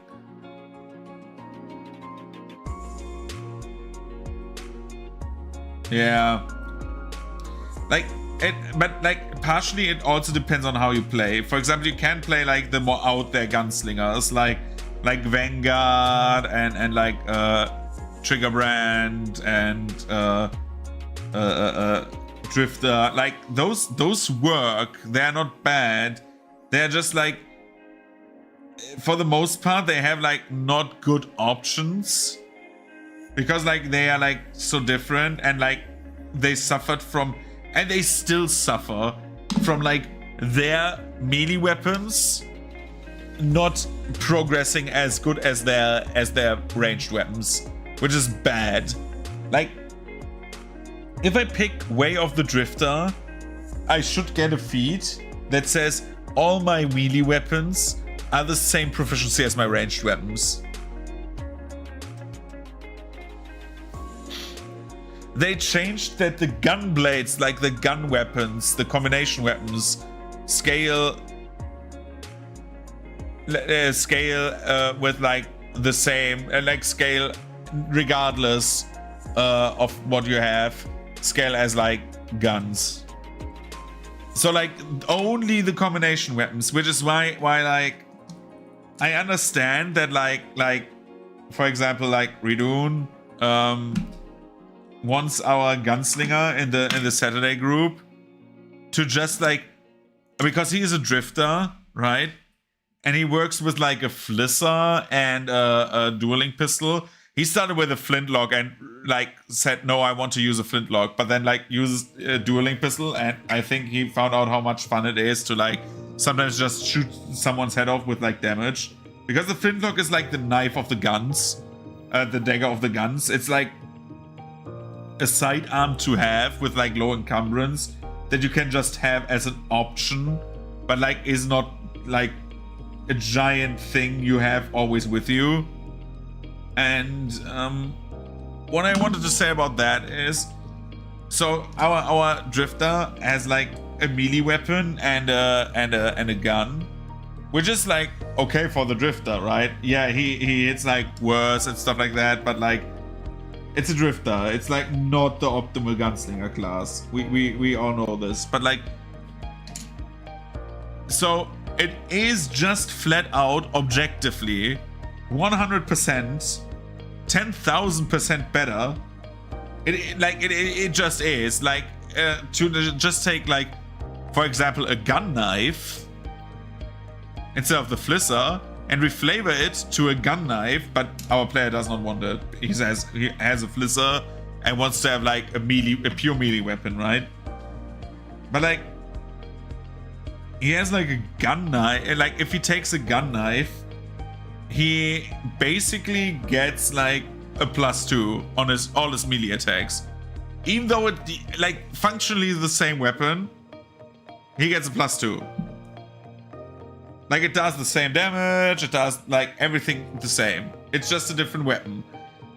Which is like, our character does not want to have like a different weapon, which is fine. It's his choice. He wants to build his character that way. I can adjust. I'm the GM. Like my job is to like adjust somehow. Like it is like part of my job to like see what my party does and like act accordingly, right? But like 1 - 2 will not kill the party. Like, and if it does, then like there were other mistakes. It's like with always the same. But like, it's like the same argument as like to free archetype when like that came up last time. Where like the argument felt like, yeah, you would like sit there if you wipe and say, well, if I had the free archetype that and that, then it would not have happened. Dude, if like a free archetype choice, one of those like 10 feats you get up to level 20, if that one helped you, then like something else went terribly wrong and not like the free archetype choice.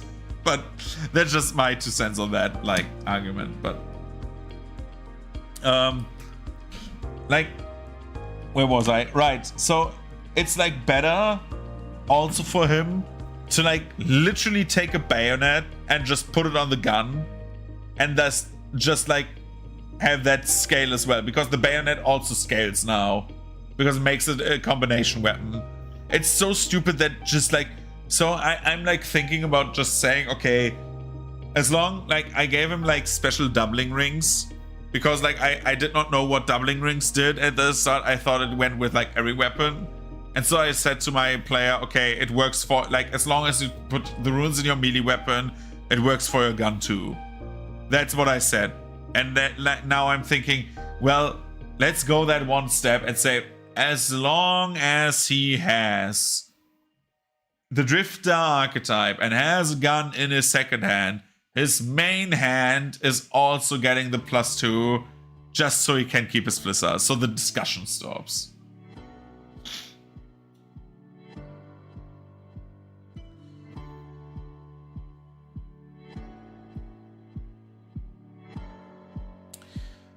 Because I know if I make it a general rule that like that works, I see some people optimize it to like the point where you have like a crazy deadly flurry weapon and then take that, or just have like a normal flick mace instead of like a weapon you really want, right?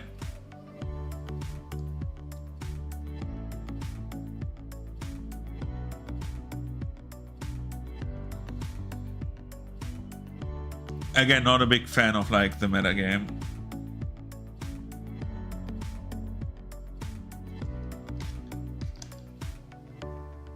Like I think like optimizing your character in the niche he is like, or they are, is like cool. But I think sometimes it goes to the point where you just like do not use some weapons anymore because, well, something else is potentially better, and like, yeah, it is. Like I'm not even like saying it is not, like, absolutely there's like some choices, dude, they're so much better than others. Like there's no reason to like, as like a polearm guy, right, like the polearm the stab acrobat, to not take a glaive. It's like if you want to take a polearm in general, like basically, because like the stab acrobat gives you all the bonuses from any other polearm, right? It gives you trip and it gives you, I think, shove. So it's like trip and shove, which is like the special feature of most polearms, except for reach. And with glaive you get fatal. Like you get basically like all the bonuses plus something extra. If you want to flavor, sure, like I'm always for it. Like I can, again, I'm here to adjust. It's important to like have people play what they want and not what they need, in my opinion, right? Like that's me as like a GM that actually wants like the players to play what they think is cool and not what they think is like good.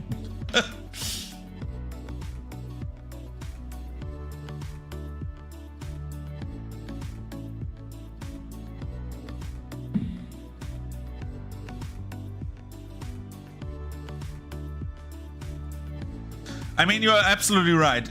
When I built my level 5 fighter pirate for the one shot I did with like Rigosh, I was thinking either halberd or glaive, and I picked the glaive because my entire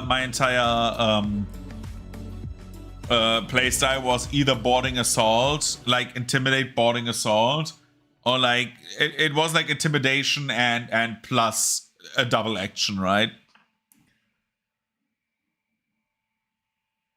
Yeah, absolutely.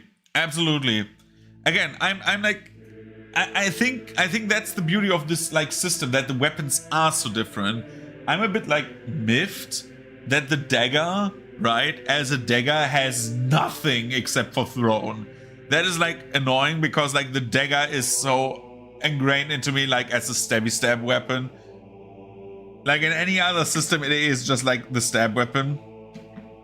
But like if you go with like, oh, instead of a dagger I have a Chris, and just say it's a big knife, then like you can just reflavor it, right?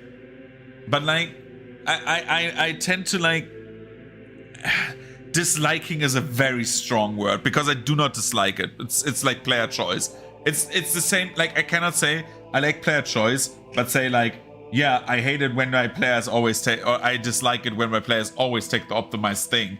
It's their choice, right?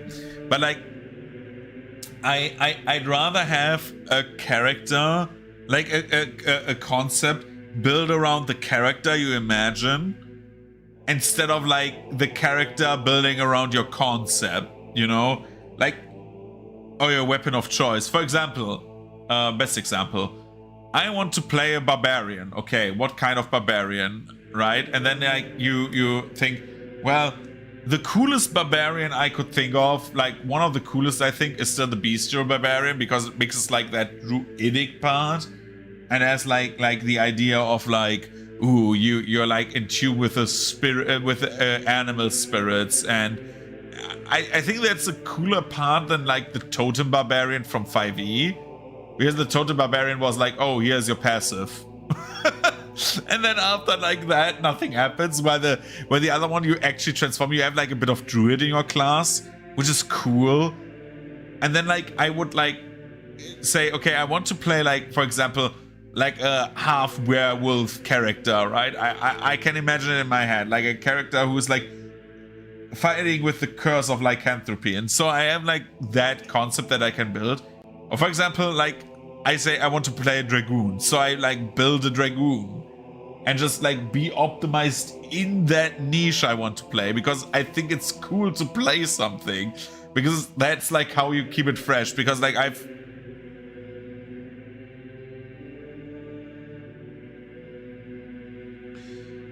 that is true.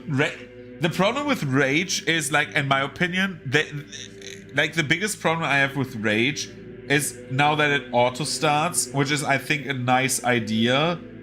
It feels just like, okay, it's always on, because like there's no reason for a barbarian not to rage except for like very, very edge cases, right? But like that also gives like very good, like, again, like also very good like role-playing stuff in fights, right? Imagine like the barbarian's mother,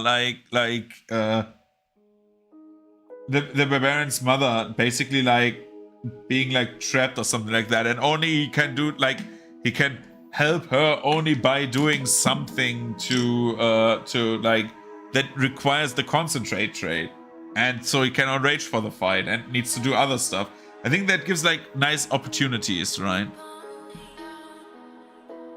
But again, like for me, it's like mostly when I think about characters that I want to play myself, I think like, dude, I've seen like every cliche like build that is like apparently good in this game, and so I want to just like see fun stuff, right? Because like we are like, I'm way out of the phase where I just want to play optimized. Like everyone can, that's like the basic thing I feel like that I hate more and more about like gaming. I was like thinking back in the day I was hot shit, right? I was like, oh dude, I can like beat every game on the hardest difficulty. I can still do that, but nowadays I would say I am even better at games because I do it like super unoptimized, because I think I want to clear the game on the hardest difficulty with like a fucking gimmick or something like that. Because like everyone can play after a guide. Like literally, I can give my mom a guide to a game, and like she needs to like read it, and like as long as the numbers are right, the numbers will carry, and just she needs to like follow the flowchart, right? And that's why I find it like a bit boring. Well, not like with you guys. Again, that is not like any kind of criticism, because like again, I enjoy your characters. Your characters are usually very fun. There's sometimes the one out there that is like, okay, that is like, I'm playing the optimized character for like this thing, and I'm like, but like, for example, Raiden's, I always forget to say Raiden instead of Ridun. Raiden's like characters, like the recall knowledge bots, are like super fun. Like, I know I meme that I'm super annoyed by them, because sometimes like you have an evening where you think like, oh god, man. But like in theory, like they're like optimized, but in a weird way, you know? Like usually like you would pick like one recall knowledge feat or two and then say, okay, that's enough. I have like what I need. But he like takes so many weird ones and so many fail saves that it becomes entertaining again. So basically like his entire shtick of like, okay, I need to roll recall knowledge. And then like if I crit fail, I fail. And though I fail, I get dubious knowledge. It's like a super fun combo. It's by far not optimized, but it's like super fun.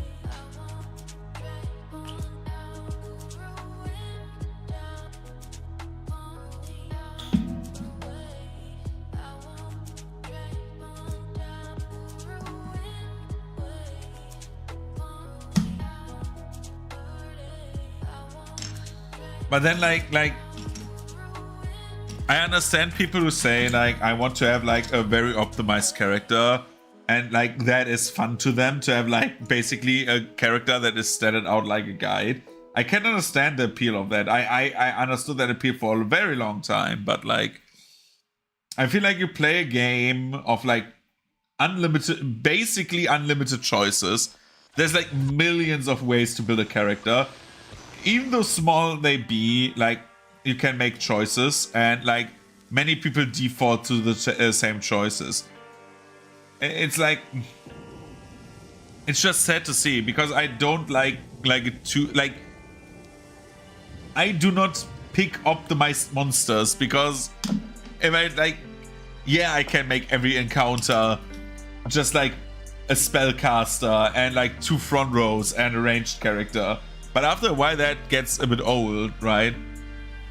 Like I like monsters with like weird abilities, because like that keeps things fresh.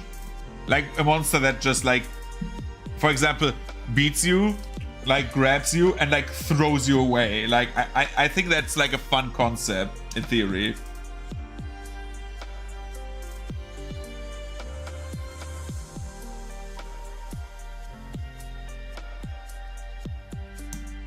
Which is why I'm also like a fan, for example, on like of like say summoners. Summoners I find really interesting as like a concept, as like a character, because they're like so different.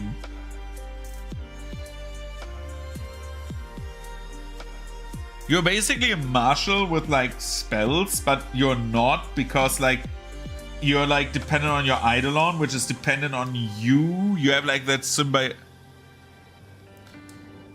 as the class. I find it very, very interesting as like the base concept, because like you like the summoner has like some weird abilities. Yeah. You have like some weird abilities, and like I find it funny that like so many summoners do not play the part where their stand can talk to them. I do not know why so many people overread that part, that the summon is like literally its own character.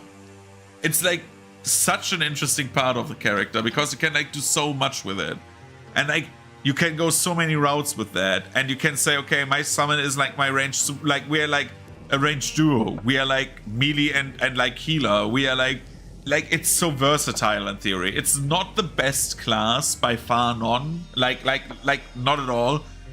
But like you could like play a summoner and like conjure more. That's like also a nice gimmick. I think it's not, again, not optimal, but like it's fun to see.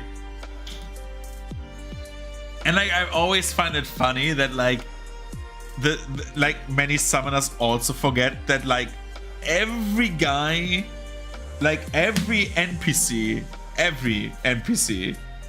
knows that you and your summon like are connected, like HP wise. That is like also one of those texts that's like so much overread. Like it's like I think that the saying is like you and your summon share like a symbol that is glowing. And like even if you do not know what a summoner is, you know that like enemies and people would know that like you and it have like a connection in terms of like life.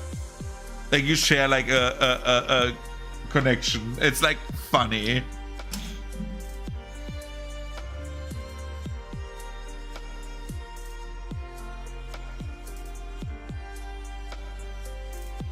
Yeah, the doxing aura of the remaster champion. Yeah, I think that is like for that. I think for the summon it makes like it is like fun because like the thing is like with the summon it's like a very big risk versus reward factor. Like imagine if you have like I say like again very much. Imagine if you have a summoner that basically, which we have in one of our sessions, that has like the Rita Repulsa ability where you can like upsize your summon, right? That is all nice and well until like everyone knows you have like a Spirit Link with the summon, and just like you need to think, do I grow my monster or not?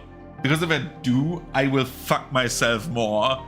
But like I get a reward factor out of that. With a champion aura, I feel like the champion aura has like something cool about it because it reminds me very much of like Warcraft artwork, where you have like when you see a paladin in like Warcraft artwork, they were like always like, oh yeah, you felt the serenity of that. You knew they were like holy knights, which is like, which I like. But like the doxing aura makes it impossible for you to make infiltration missions on like cults and evil religions and demon entities and what have you not, right? Or the other way around, against like angels and stuff like that.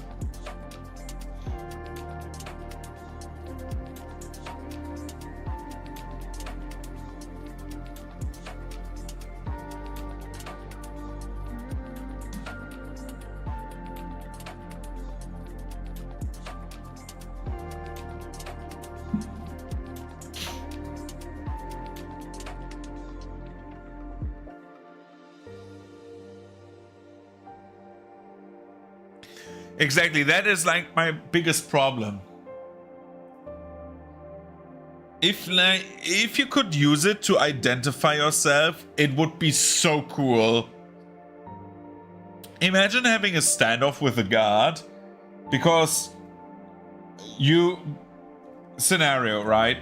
You have an adventure. The villain of that adventure was a corrupt duke of your town or of said village that you are in, and you need to take him down before he does the ritual of summoning sexy succubi that drain the farmers or something like that.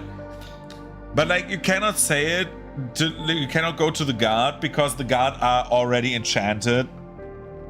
So you go to the duke, take him down, and like knock him out or even kill him because reasons, and the guard snap back into it and say, wait, what the fuck is going on? And they stand in front of you, and while you're doing this, you can like use your holy aura to just say, well, I am the good guy here, right? I am a good paladin of insert lawful good god here. And they say, oh, okay. And then you have like at least a bonus maybe to what do you want to say about like the evil guy who like basically mind fucked the entire village to have like the sexy women serving him or something like that. I don't know. I don't know anything about sexy women.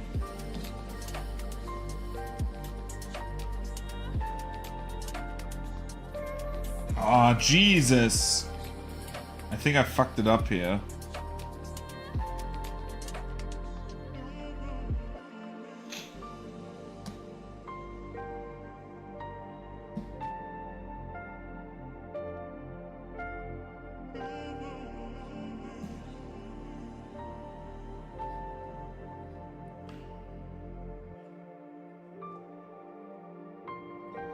But yeah, I not a big fan of the new Paladin auras. I'm a big fan of the Paladin abilities, giving you like options to what you want to do with them. But other than that, the Paladin remaster was not the best work Paizo did, let's say it like this, because, well, it was not. I think the music stopped again. No, it did not. But I will tap over anyway, because...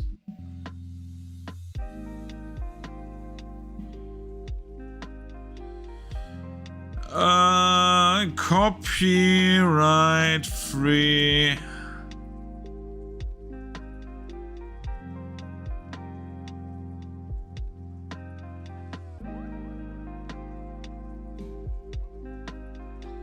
Let's do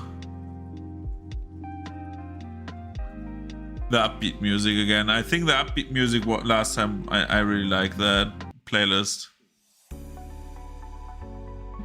Even though like the first song always sounds like I want to sell you my new product. Last time we sold Manscaped. What do we sell now? Hello everybody, my name is Renikin.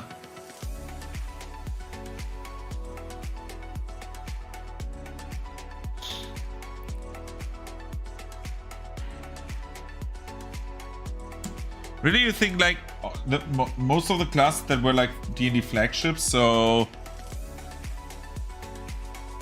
you think Druid like suffered in the remaster? Well, is the Druid a flagship class for D&D? I don't know.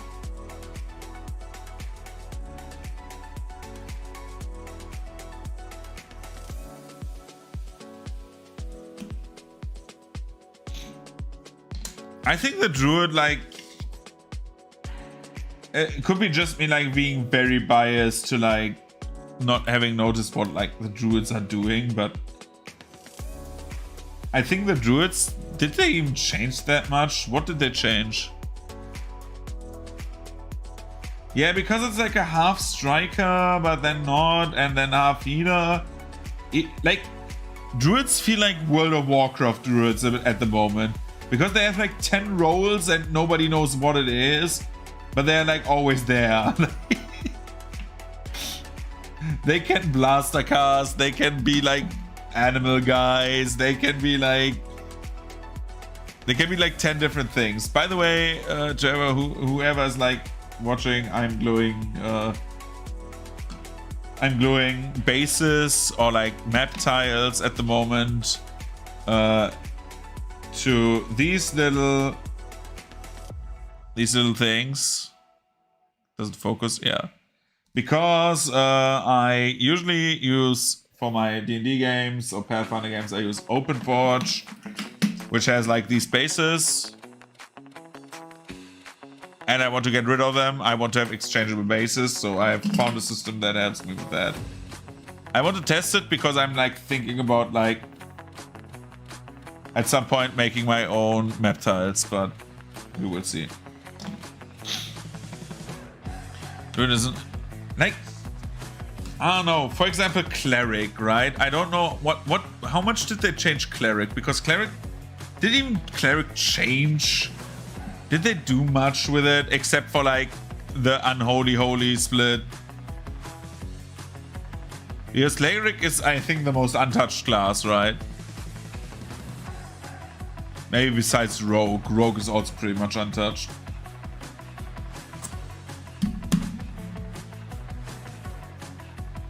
Yeah, like Rogue lost Arcane Trickster in Pathfinder, but well, lost is a very strong word, right?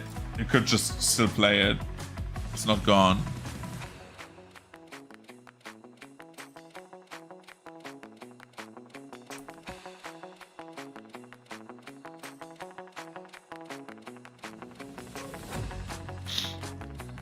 The thing is, which is why I just said flat out with our new campaign, just pick a god that has like a similar, either like a similar belief system or like one of the domains. Is the gods give you so many boons that like you just pick the one that fits your class the best and just roll with it. I hate that.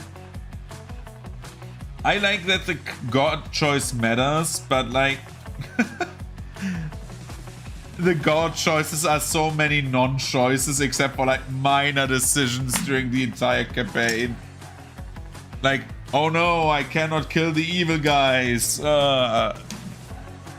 And every time my allies kill them, I say I haven't killed, but you need a stern talking to.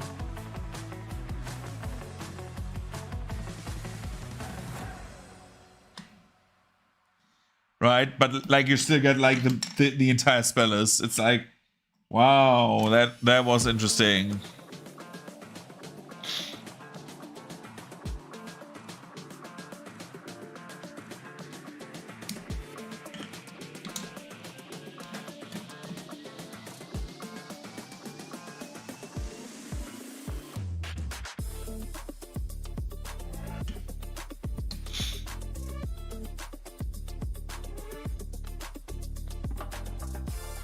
It would have played very, very, very interesting off that character, yeah, but like he isekai'd himself into the next campaign, so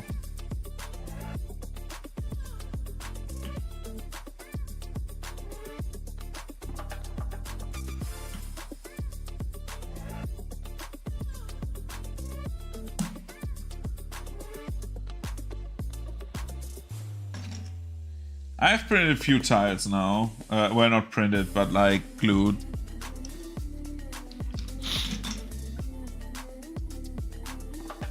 I will do like these few still, and then we will look if it like builds properly. But yeah, like there's so many cool ideas and so many cool characters. But like, I think it depends, like the god questions with like clerics and stuff always depend on your group. Some people really love the Inner Sea. My Saturday group could not give a fuck about the Inner Sea pantheon. Like they have like a totally made up pantheon, like for every race. But I said, well, 3 gods, let's try that system because I want to try it.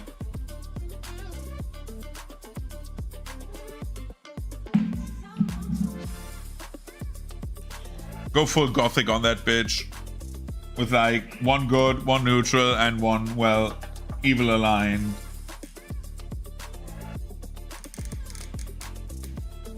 Though like in Gothic 2, like Belia was like not evil aligned, he was like the devil. That was the entire shtick. Like that guy was literally Satan.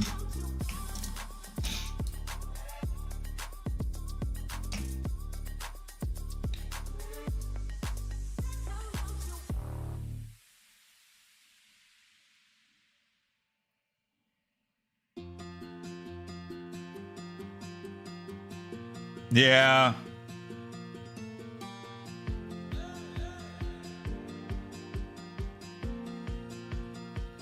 And like the deific weapon is like, who gives a fuck? Seriously, deific weapon is such a bad feat. It just like it's nice that you can use your god's weapon, but it works on simple weapons, right? You can only get 1 dice increase in total, which is okay. So it does not make sense, by the way, to have like deific weapon, take emote, and have like a paladin with a buckler, or like something that he can ever stand stance with. What I'm doing right now, because that's why I picked emote, because I forgot that like you can only have 1 die increase. So I like deific weapon and ever stand stance don't stack, so you don't get like your D10, which would be awesome, by the way. But yeah.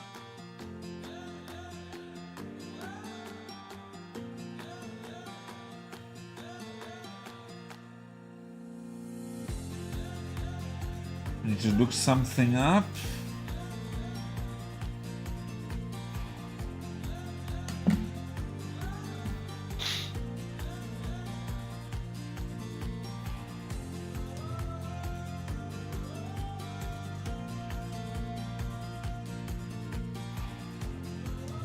But yeah, it saves me also the hassle, by the way, of like making up a spell list for my deities that nobody wants to use. Because I know the argument once I say, well, you have a pantheon, but you have these spells on that pantheon and they're like not good, then like nobody's playing that, so.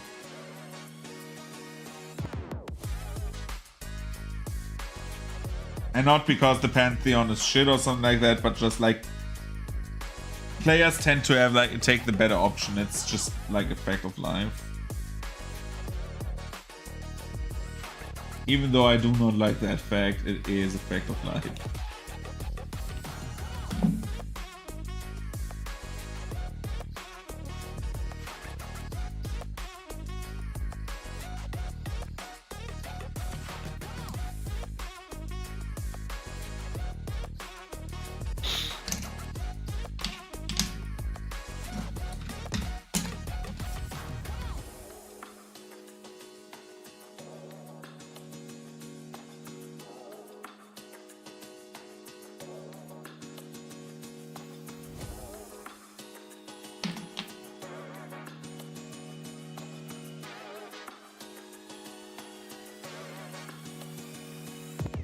So the fun part about, by the way, like so many rules is like there's so many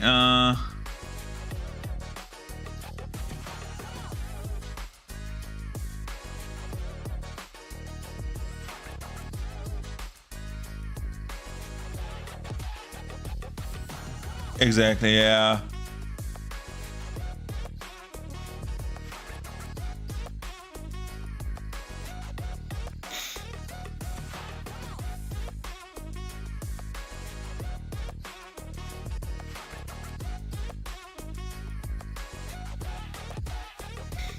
I think the problem I have with like Paizo's setting is basically God choice does not matter anymore.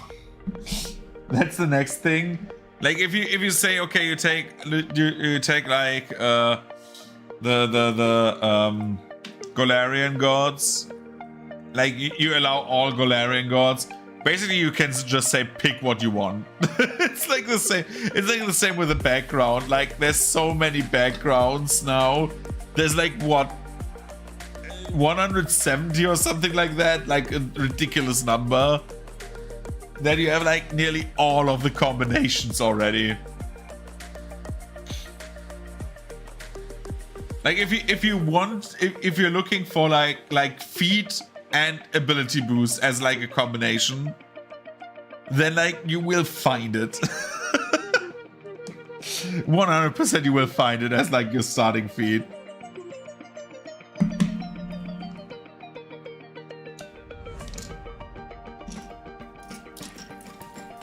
You can just be, yeah, what 200, then even more. Yeah, right. There came a, like there was a book coming out, right? Oh fuck, I forgot. But like it's like so many. Like basically you can go back to D&D in terms of like, and it sounds bad, but like we're at 5e level of like you cannot give a fuck anymore. Like. All of that limited choice that would like make you think what you want as your background is gone now, because you have so many backgrounds. You can basically say, okay, you take a like one stat boost, one skill feat, or maybe a general feat, depending on what like you do, and like one like skill up, and boom, you're basically at D&D level.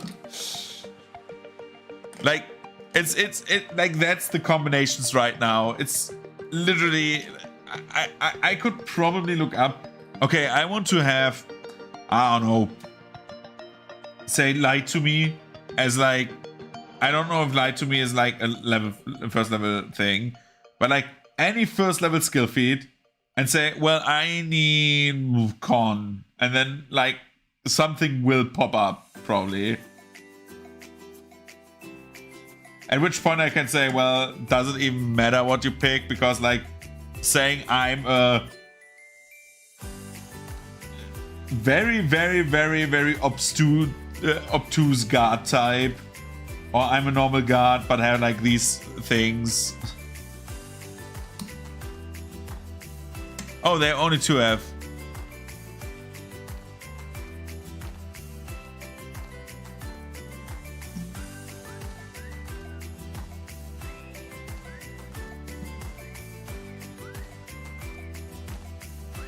Sorry, only 2 of them have lied to me. And let me guess, those 2 backgrounds allow you to either like pick charisma and dex, or like int and charisma or wisdom, or like any combination of like mental stat and physical stat, and a free choice. So basically you have a free choice regardless. Yeah, see, I said it. Like you have like literally free choice of like what you want, except for like strength and con if you want to lie to me. At that point, like it's just only that combination, and then you can like say, okay, I want to have a level 1 lie to me character that has like literally any combination. Like there is like still a limiting choice, I admit. I'm not dying on the hill that like you have unlimited choice and like it doesn't matter, but like we're getting closer and closer the more backgrounds get released. Because like the backgrounds are very simple, right? They matter in your class build, which is nice, which I prefer way over D&D 5e's obtuse, weird ability that you sometimes have. For example, that like a pirate as a background does not need to pay for like small services in like harbor towns. I think that is like a cool bonus, but like doesn't do anything. But like the bonuses in Pathfinder are better. But also like you could just build anything at some point, because like you just know that the book with the commander has like at least 20 different backgrounds on top of those that are there already. And like the rival academies or whatever that book is called, right? Like they will also have like 10 backgrounds at least, or 50 backgrounds. So that you're like a part of like, you're like at let's say we're lowballing and say 50 backgrounds, which is like still good, but yeah. You're like at 245 backgrounds. We're like very close to having like every choice covered. Not every choice, there's like somewhere I need to decide still, but like we're getting closer and closer.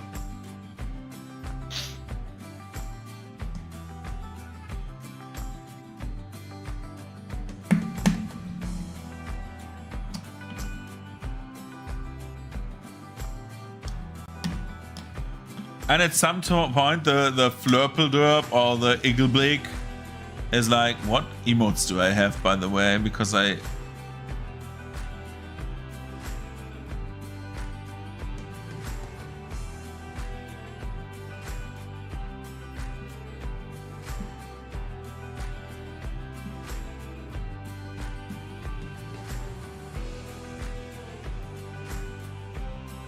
One sec.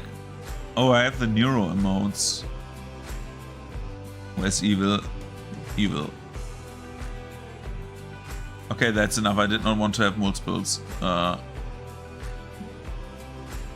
Good. I just wanted to see if it shows up on stream. Yep, it shows up.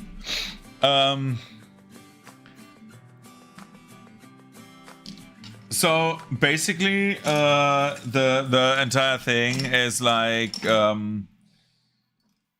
you have so many backgrounds. It's like at some point it gets redundant, but I like the idea of the backgrounds way more than 5e backgrounds. 5e backgrounds are way weaker than Pathfinder backgrounds because they don't include character build choices, which I always prefer. Like if my character has a background as a fucking bounty hunter, like you better believe that I get like literally like boosts that are useful for bounty hunting. Who would have thunk? If my character is a pirate or like a criminal as a background, that character should know about criminal life and get like feats accordingly. Which is the big benefit of Pathfinder, that the feats by themselves are like, well, D&D 5e has like weird class levels, but like in theory, like on average, a feat is weaker than like a D&D ability, at least on like the same level. But you get more of them, so you have like more customization and like gradual power boosts instead of like the D&D power boosts at like level 5. 5 is like the big one, where like everyone gets important shit, or 9 I think was the next one.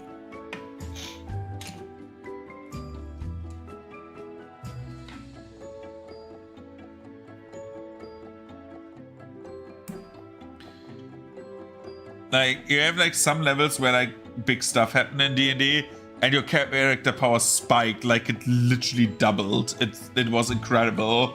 But like Pathfinder has like those gradual increases, though it ramps up at some point. Like the damage output from like, oh, I deal 8 damage to, oh, I regularly deal like 40 damage is quite interesting and happen at some point very fast. I don't know how high, how much high level damage is in the end, but yeah, we haven't gotten to that point. Maybe next campaign we get higher.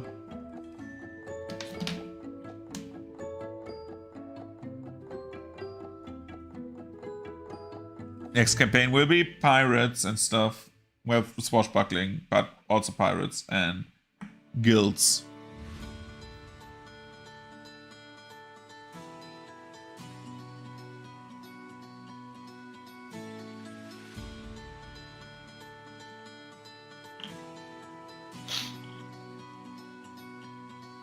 But just so I know, is your character's motivation... what?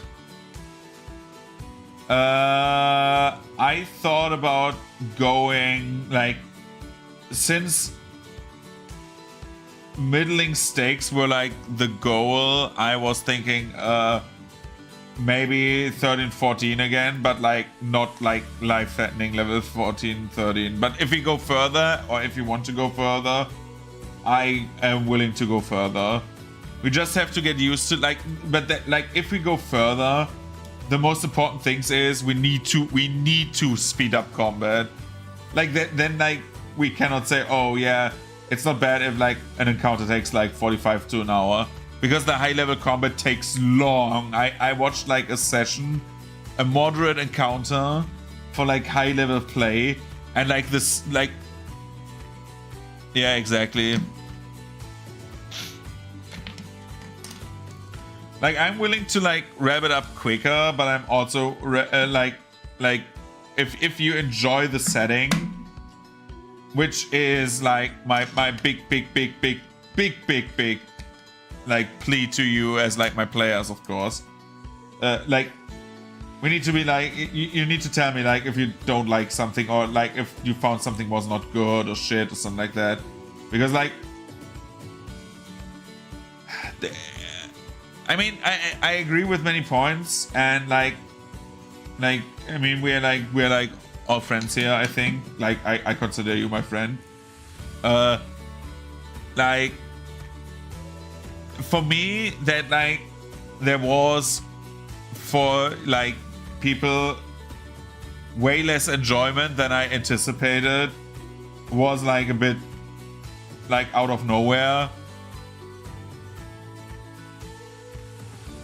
Especially since we had, like, at the same evening, like, very good campaign banter. Like, where it was like, oh, yeah, it felt like like, there was much anticipation for, like, what happens next and stuff.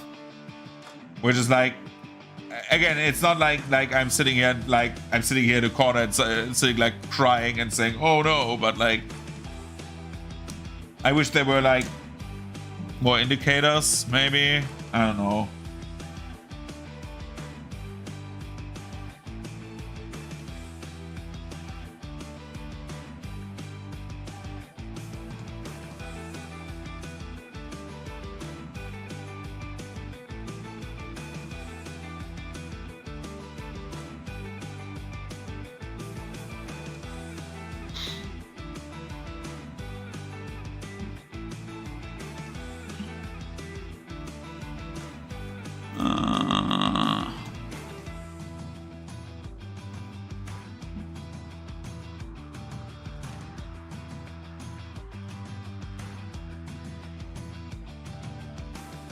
Yeah, it's like no, it's like absolutely fine. Like negative stuff is fine. Like I'm not sitting here and saying like, oh, I cannot take negative criticism. Like, please, fuck no. Like I'm also someone who like says what he thinks, like usually, and even if it's negative, it's like absolutely fine.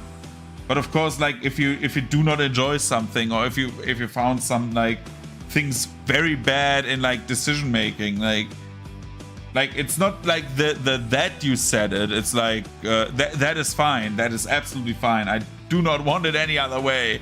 Like I don't want like the hypocritical thing of like saying, oh yeah, everything is fine, yeah, and I'm like sitting here, yeah, I feel good. Like no. But of course, I would love for the next campaign to like, if something is like bad or you didn't like something, like coming sooner, right?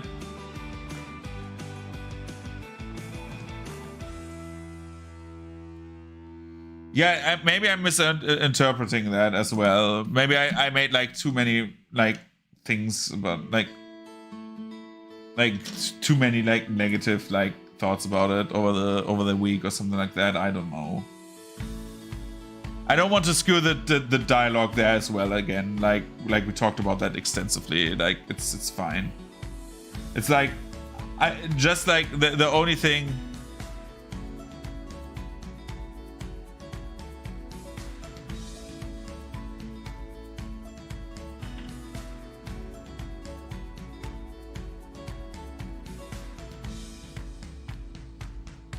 Yeah, I mean like the only people I think that like gave me feedback were like Raiden, Over and Brute Force, and like in some parts of Regosh, but like Regosh said like, and that is like I think the thing I'm a bit most hung up about was like, because like we had like talks about like the campaigns, and like his feedback the week before was like very, very positive, and then like it came very negative, and that it's like I think the thing that I'm so hung up about. I think that's like I feel like a bit like, oh, okay, was I lied to, right? Which is not like I'm not saying that you would lie to me. That comes out wrong as well, dude. I'm sounding like a fucking protagonist in a rom-com that gets not like the sentences out, but it's just like, yeah, I need to prod more, I think.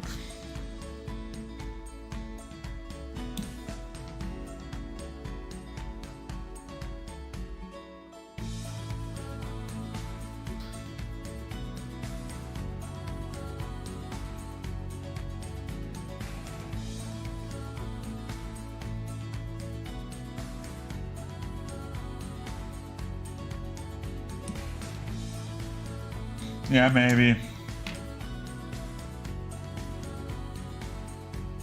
It's a bit weird. It's like, I don't know. Well, let's not fret over that anymore. It's like over. That thing is done, and the next thing that happens will be maybe more or will be better in that regard. I'm like looking like, well, what am I doing? I'm not looking, but I'm like reading like resources and stuff like that.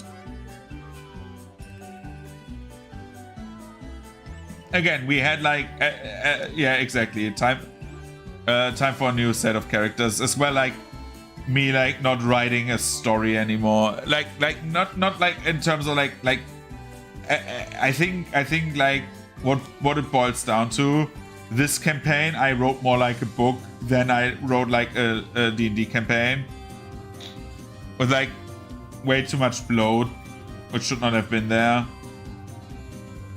And so the next one will be a bit different in that regard.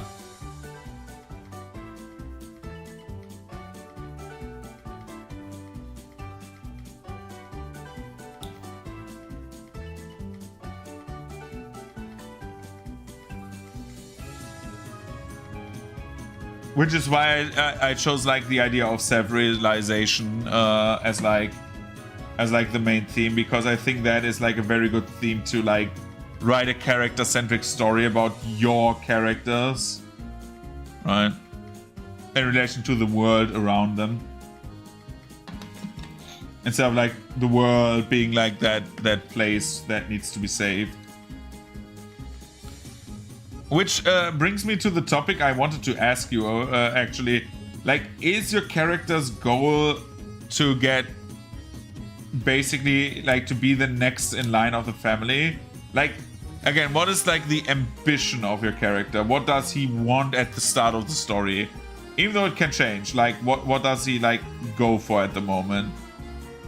Because I think that is maybe I overread it, maybe I'm stupid. I read it like yesterday and today again. Like I think I read now every background twice, so I can like prep the session 0, where we talk about like first talk about stuff again, especially like the metagaming stuff. Even though it was not that bad this like last campaign, but sometimes like stuff like, oh, how much HP do you have? Or like, how do you look? Why is like one room away? It's like but like it's not bad. It's not a neck-breaking thing to me. I'm having fun again. It sounds more negative than it like actually is. Again, as I've said.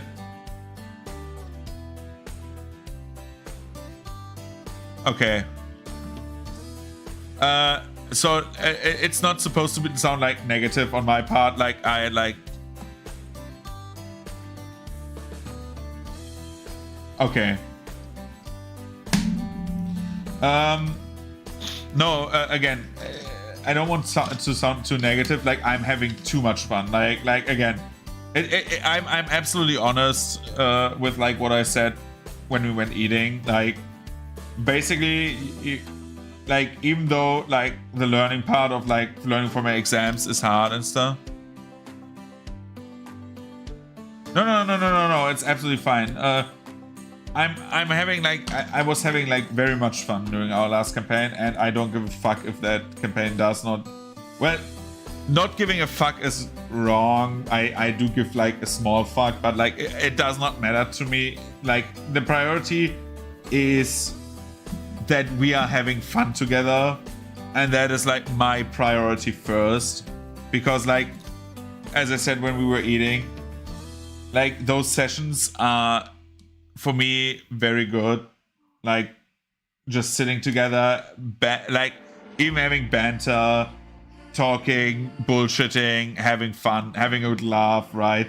Like I think like the most times I laughed during the last probably like years now, yeah, since we started that campaign in late 2023, was like definitely, and I mean like definitely, like during those sessions, like that is like the most fun I've had, because like it was like on some parts super ridiculous. We had great memes, we had great fun. And that is like the main thing. Like it's like very important to me that like we are still having fun. And again, I absolutely think I should have like we should have restarted with the party vibe. That was like the best idea. And saying for us that we stop now and go on like after last session and do a new campaign is the best thing we could have done, because that was like, I think that would have gone like catastrophical if we like had kept going.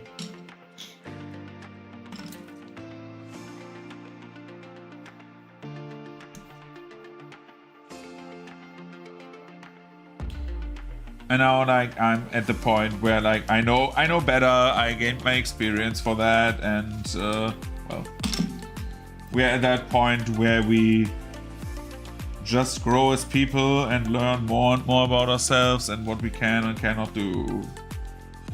And now since I have more time for everything else other than learning, and well, when it starts raiding, I can put more time into this and think about other stuff. So, yeah. But I'm interested in like what your character comes out to be at the end. Like if he like what class they are like actually in the end.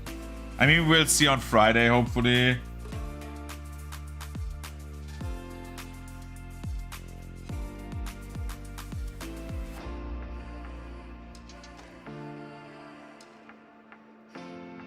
Because I would love to... Witcher Wizard, okay. But like, I would love to like see what you guys play in the end, because I know Brute Force is a Magus.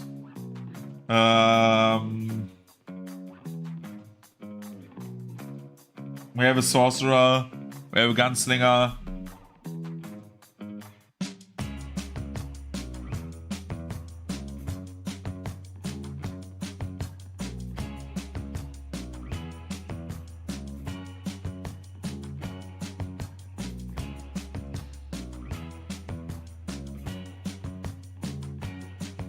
Care to elaborate why these two specifically?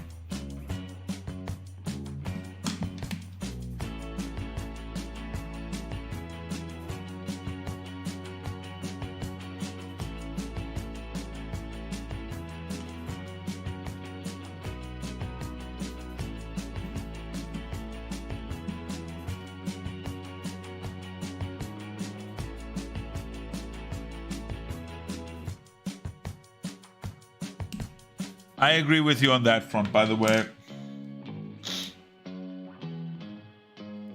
I think at some point it's like too many spellcasters. Like of the same type, right?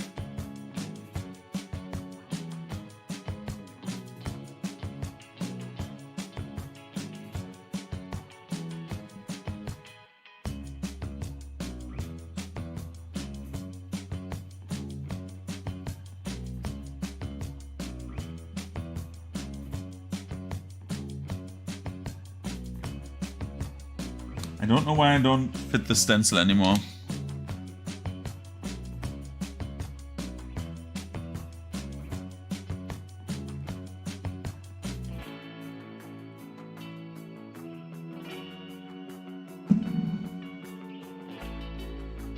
Okay, and if it's like 100% after your preference, what you would like to play?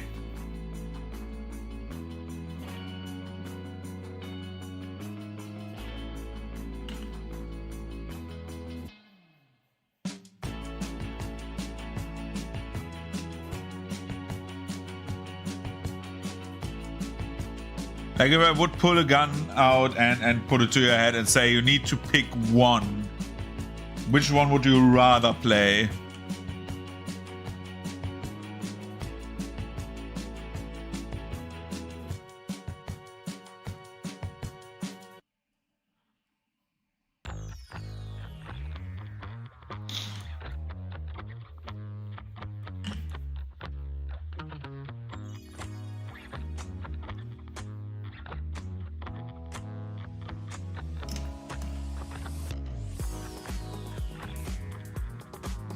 We have like 2 more tiles for like 2 ones with like cavern space, by the way.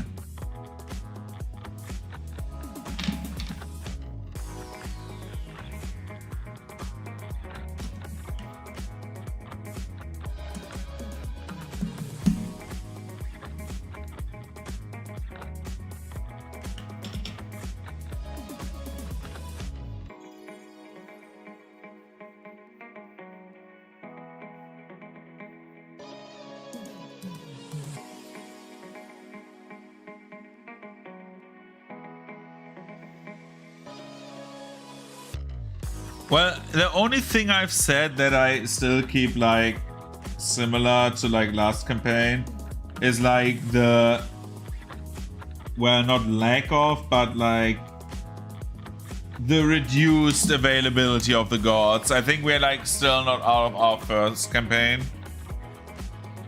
You know.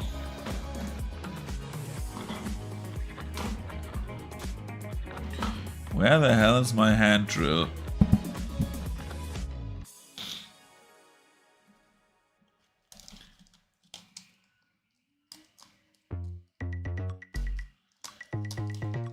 But like with patrons, I'm like more up, like, well, not more up to it, but I'm more flexible with patrons because the patrons are just so integral, but we can also say you don't have one. It depends like on what, it depends mostly on what you want, because I said I start like the deeper writing process of the campaign. Like I have like basics and I've done like much stuff in terms of like, oh, what is like the basic plot at the start, right?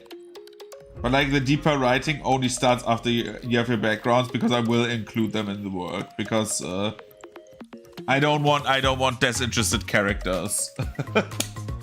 I don't want characters that say, well, I don't know why I'm fighting pirates right now.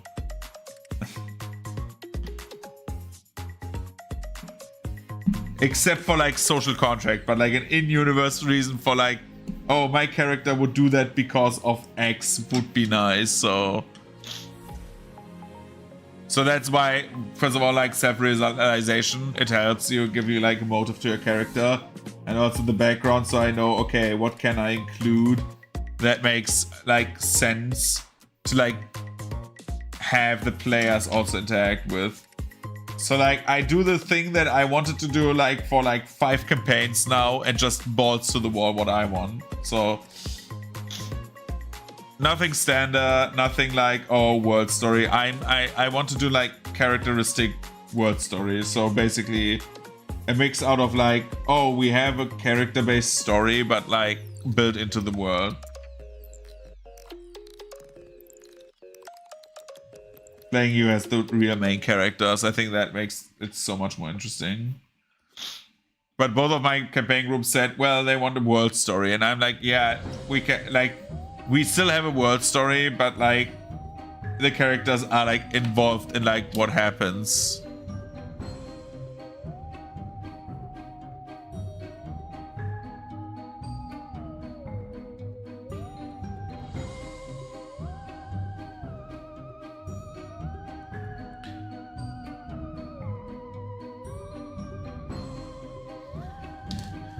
Like the thing about the patron is,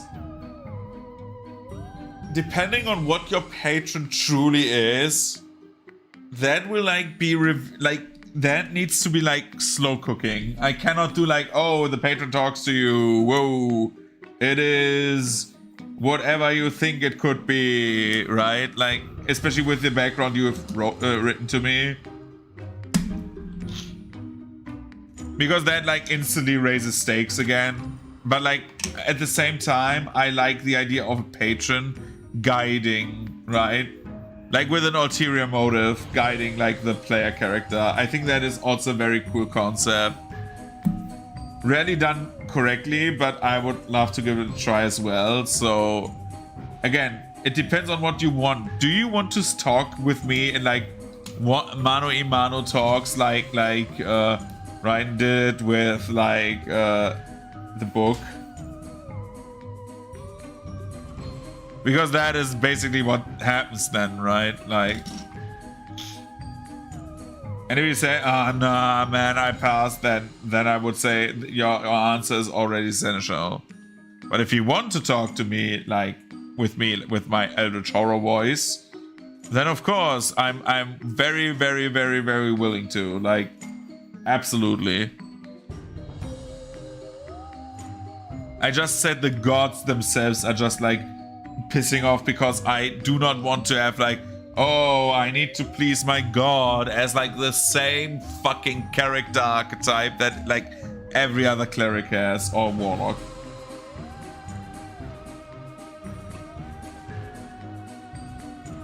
Which is why I think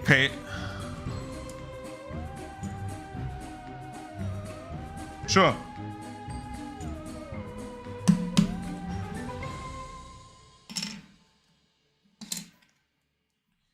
I will give you all the time you need. For the first session, I just need a character motivation because I need to know why you're on a fucking boat. And why you would like to like go further with these idiots that you meet on said fucking boat. Consisting of a demon man, a rat, an elf in heavy armor, and another half elf with a gun.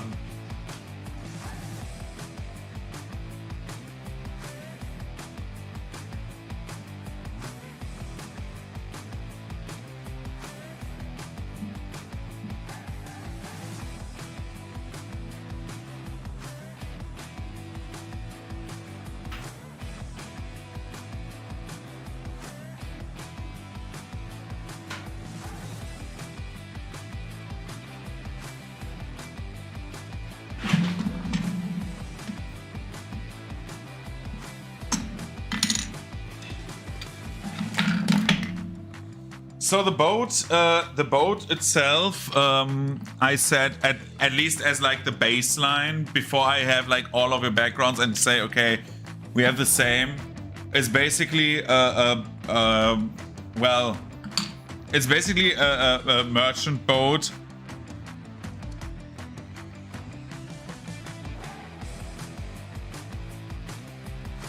Exactly. So the thing is. Brute Force came, said he is coming from, or he learned in Lonora, in like the neighboring continent. He learned basically his like metal work there. I don't know what like I have like free reign with like the character from like Rigosh. Because that character background is so agnostic, I could put him anywhere.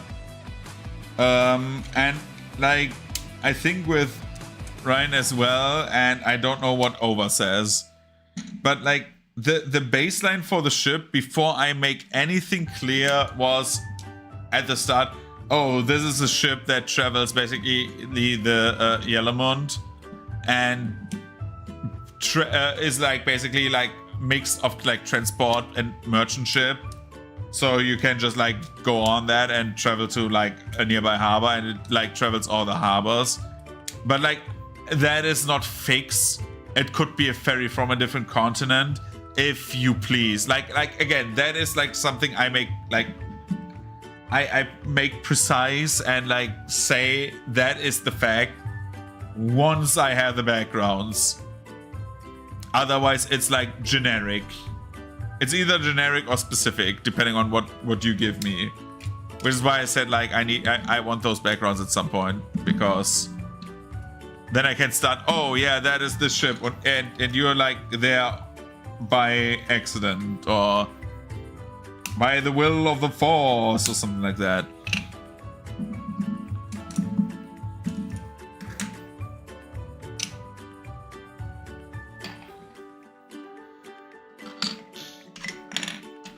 By the way, I'm just trying to like put tiles together just to see how it like would work. I have like two different cavern tiles, one that is textured and one is like more flat.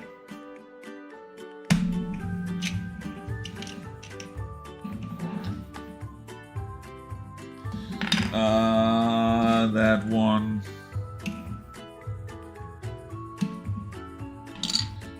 Don't tell me it does not fit, please.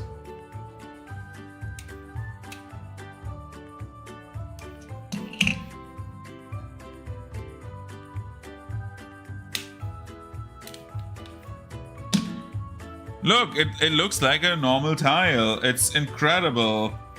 Not 100% perfect, but better than nothing. And now we can put like other tiles next to it. Like this, and say, okay, what can we still do? We can put this tile here. Dude, this is like so much better in theory. Because I just clip this on. Right? And now I have like also an obstacle here with like stalagmites. And then if I wanted to, right, if I say, oh, I don't know, I just need to make shit up.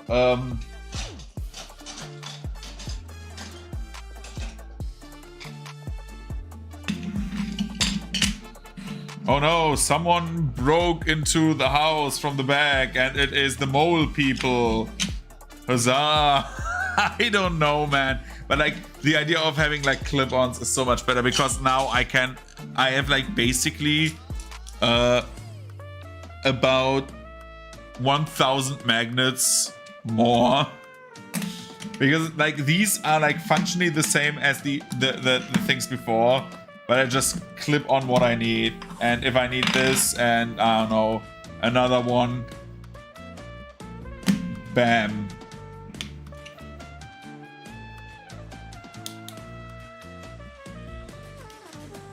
In theory, bam. It's not 100% perfect, but it's better than like before. As for sticking with the group, he either needs to Annas to keep his family at bay, or Annas to win his struggle for succession, thus getting achievements in the area around this.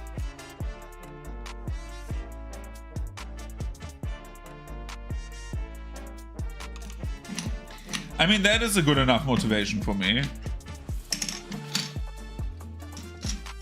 I just don't want like the characters to be like after the first session be like, well, what now? Because like we came from a boat, we saved our lives, that's nice, but who are you people? I don't want to interact with you.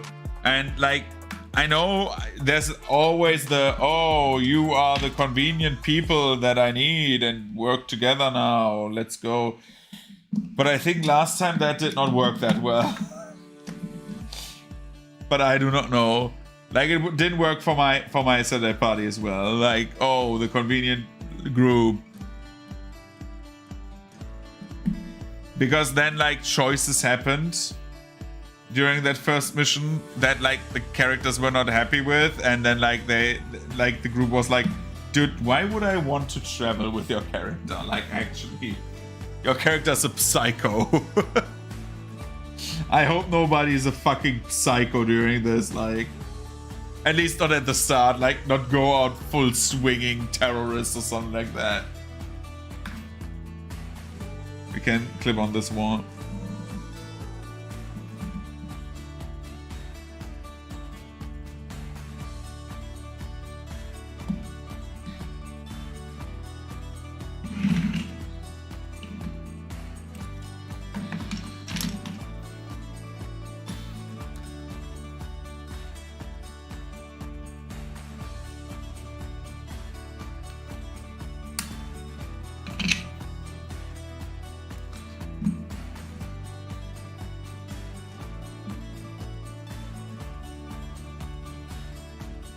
I don't think this is a good familiar.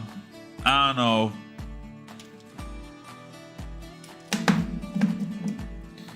Someone might say it could potentially suck ass, but... Waka waka. As you say. How many cavern tiles do I have? Can I build a cavern already? I need to paint these at some point. But again, not stressing at all. It's like...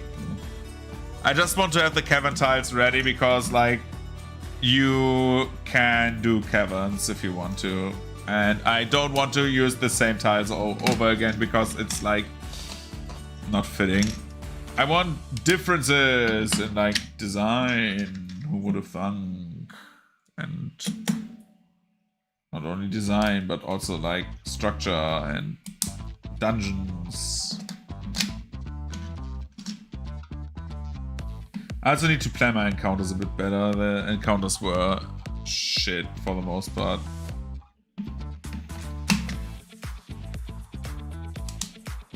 But we'll get there when we get there.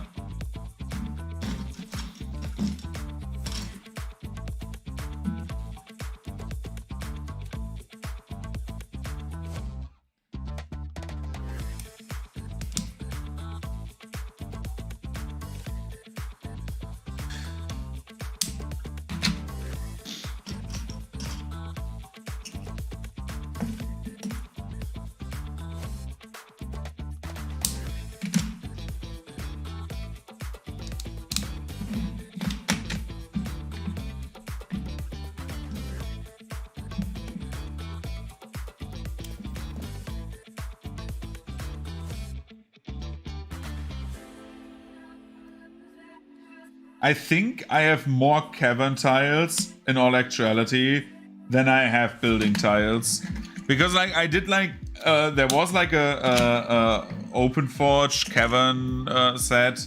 There was like, here's like a standard big cavern, and I'm like, oh, what is a standard big cavern? And I printed that set, I think 1.5 times.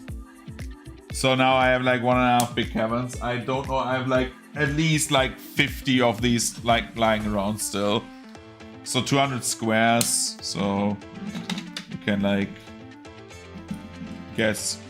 But I want to build dungeon. TBH, you did not get erstmal.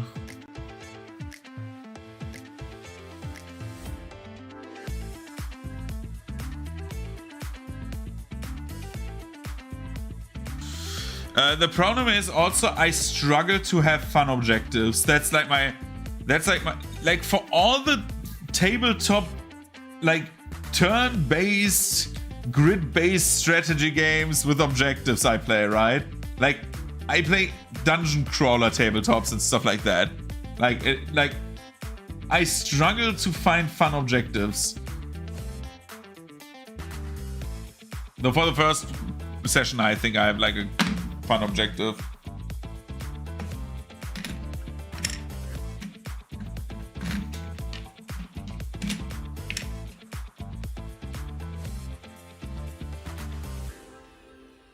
Like it's kind of funny that I like struggle so much with that, because I should not.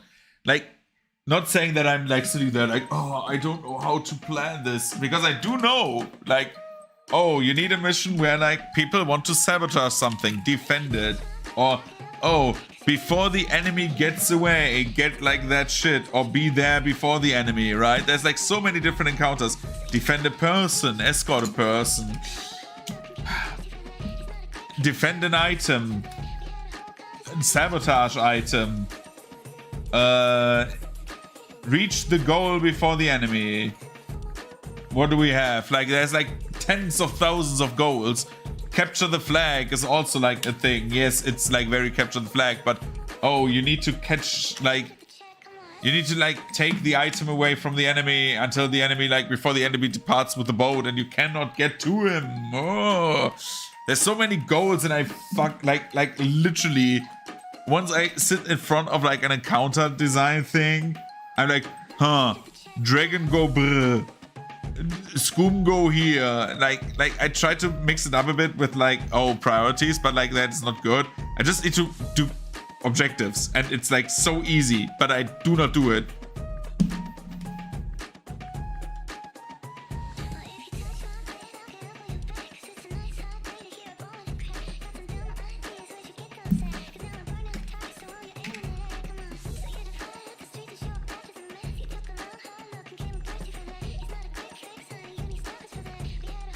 Yeah, exactly.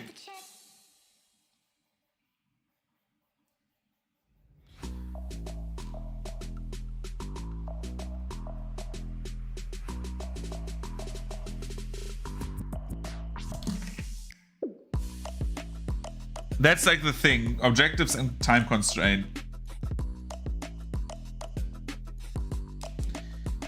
Like it's so funny that I again struggle with that. It's a bit weird, TBH. But it's not like, again, it's not like I do not know what to do. I know what to do, I just don't do it because I don't know what I am. I am a man or something like that.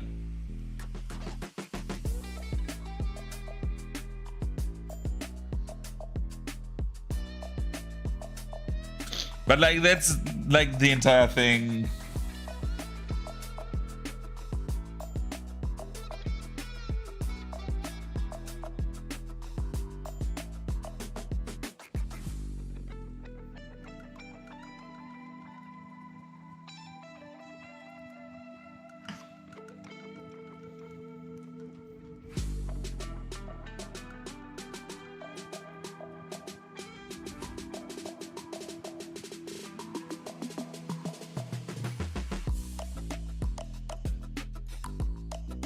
Yeah, you're absolutely correct there.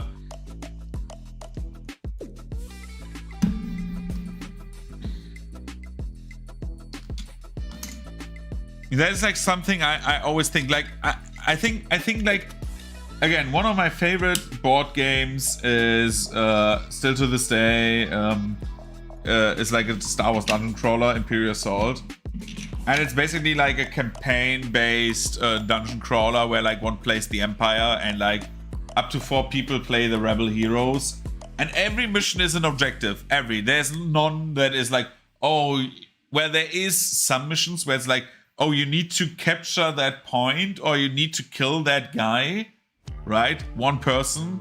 There's like some, but these are like boss missions and stuff like that. But like the rest is, oh no, you get there and like there's people and you need to escort them quickly and drag them there while the enemies are approaching until like the enemies either relent or you have like them safe in like X rounds, right?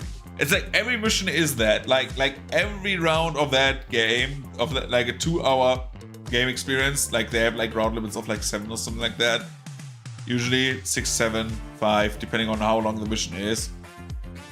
But it's like always like, yeah, there is a time limit associated with it because like bad stuff happens when the time runs out and you did not do your objective. But I feel like that is more easy in the sci-fi setting, because in the sci-fi setting you can say, oh no, the base explodes, right? That is not good in a fantasy setting. But like, yeah, ticking clocks in fights is like a thing, and I should use it because it's good. Because you will use resources, as you say. And resource usage makes fights more interesting.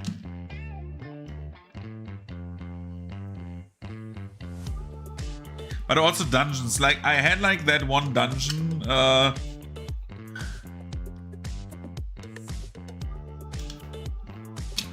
Yeah, like it's like sometimes you just think, okay, for me it's like I see a fight bordering on medium to like severe, and I'm like, if I put an objective in there, this will be like way too hard. But I'm like thinking, dude, if like the players need an action, for example, to save a civilian or drag him away, so will the monsters. And if the monsters need to do that too, that evens it out, right? Because like the monster has like its own action economy also fucked. So everyone is like working on the objective, right? Like basically like here, what's it called? In German it's Tauziehen. Is it in English like towing or something like that?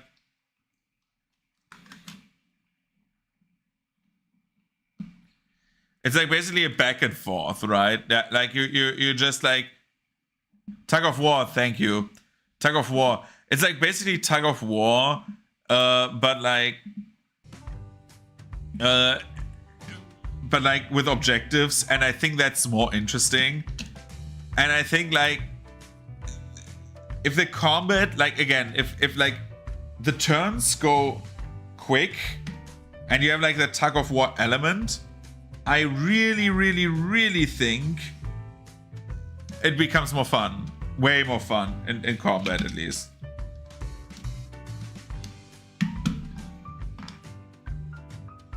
But that's, again, my subjective opinion on the matter. But as you said, you use more resources, and then like dungeons. I had like one dungeon. Sorry, you don't see. Like I'm removing these, by the way. I'm just trying if I can properly remove them. For dungeons, I had like one dungeon my players, I think, really liked, except for like the backstory for it, because it was like a bit like deranged. And I'm like, okay, just as a reminder, this is not like my sexual fantasy. But I'm not going too much into that. When like the did I lose one of them? No, it's just a leftover.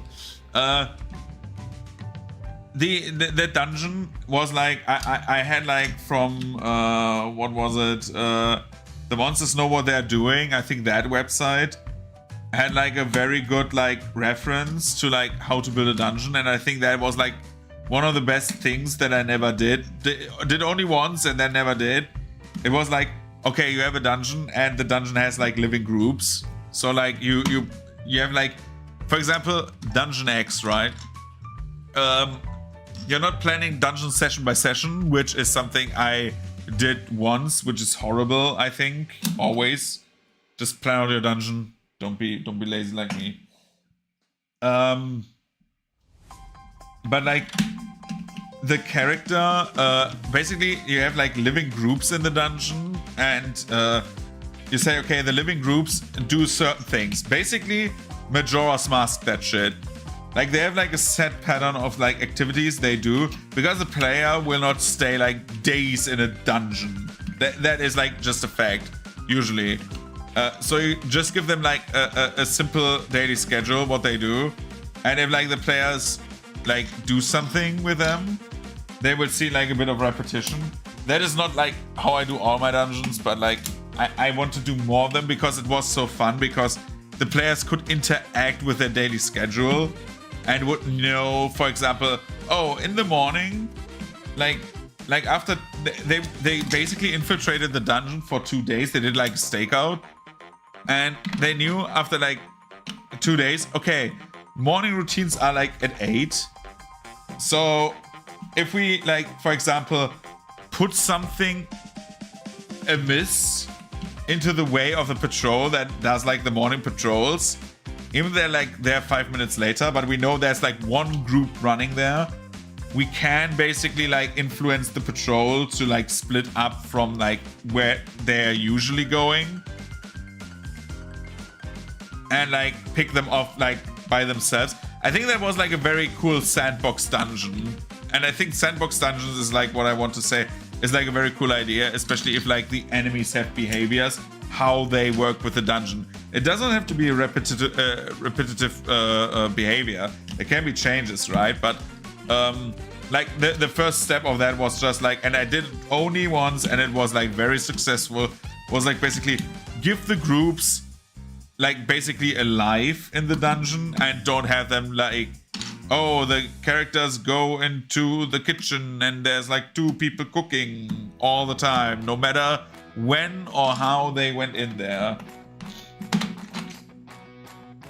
I think that is like the thing. Like the static dungeon is interesting as long as you know your group just goes from room to room and does nothing else. But once they start exploring, I think like a more variable dungeon experience is just more interesting.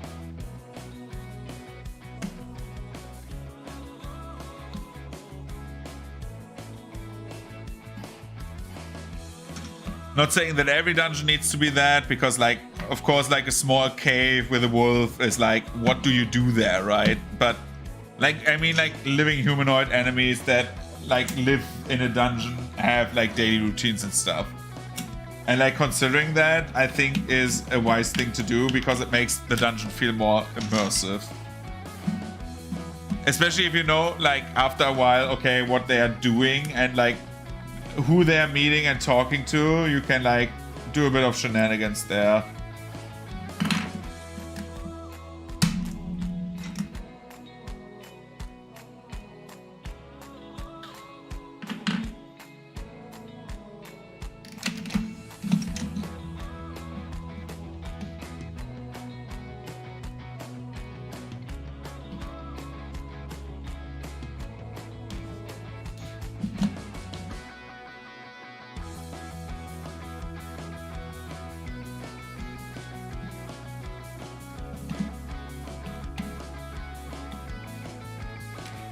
Dude, if this would come off, I would be very happy.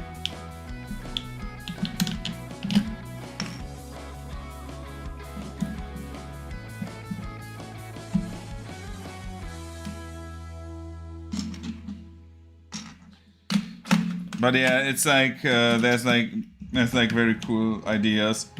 I think that is also what I'm lacking a bit of, like in like Pathfinder, is like the resources you had in D&D were like incredible. If you did not know how to run a monster, very cool. You could just go to a monsters know what they're doing, and like nearly everything had like a cool ass like tactic on there.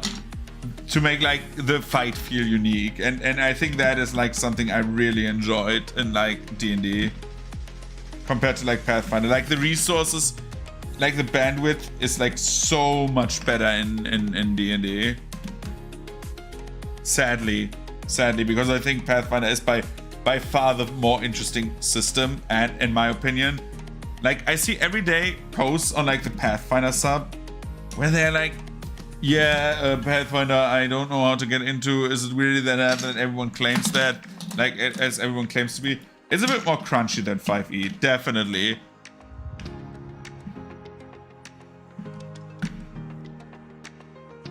Yeah. True that.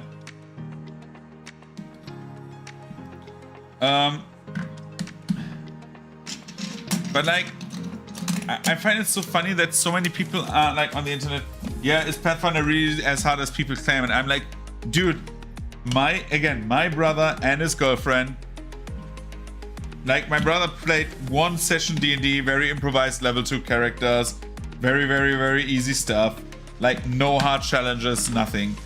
Played Pathfinder, after 2 sessions they were in the game, like with level 4 characters, I think, like with free archetype, with everything. Both of them knew what they need to do. Both of them knew, like, and I built the characters. I just said, okay, you don't need to build the characters. Just tell me what you want to do, and I'm doing that for you. And that was basically everything I did, and the rest they did themselves. I just printed the abilities on cards.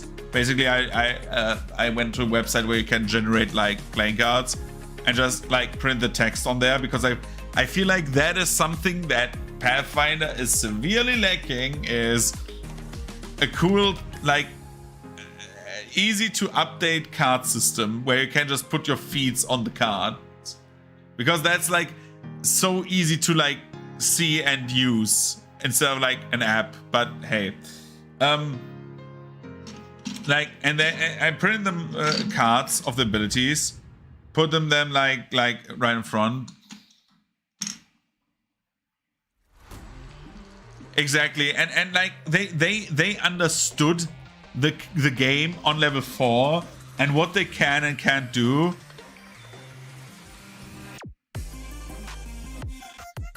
Yeah, I think like what I like about so many tabletop RPGs with like character XP, where you can like buy cards and stuff like that, which are like upgrades to their abilities and stuff, is that you like have your character sheet and it grows. And basically, because those abilities and like tabletop dungeon crawls and stuff are usually like tap and do something, right? You just tap it and like know what it does, because like the subtext is on the card. I think that is like something that like those games really benefit from, that Pathfinder does not do well, even though it lends itself very good to it, because every feat could be a card. But then you would have thousands of cards. That's like the big matters. But anyway, that's not the point. I just printed them like cards, just said, okay, this ability is this. Gave them the character sheet with like 10 cards or something like that, or 15 cards. They had all of that on there.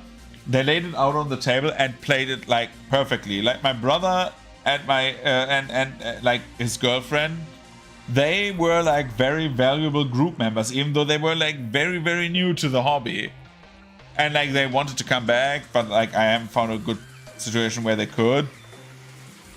So yeah, but like that is like the thing, right? I actually wanted them to like guest play in our Friday session, but that did not work because, well, we weren't at the point where like Ryan had like his book thing, because they played, I think they played a one-shot as well at some point, and that went as well. Like, yeah, they played a one-shot in like your campaign world, right? But that was also fine. Like they know what they do, and I think that is like the big benefit of Pathfinder. Like if you start at level 1 and understand how the combat works, which is like 12 pages, and everything else you can just read up, like it's so easy to get and to understand. I love Pathfinder for that.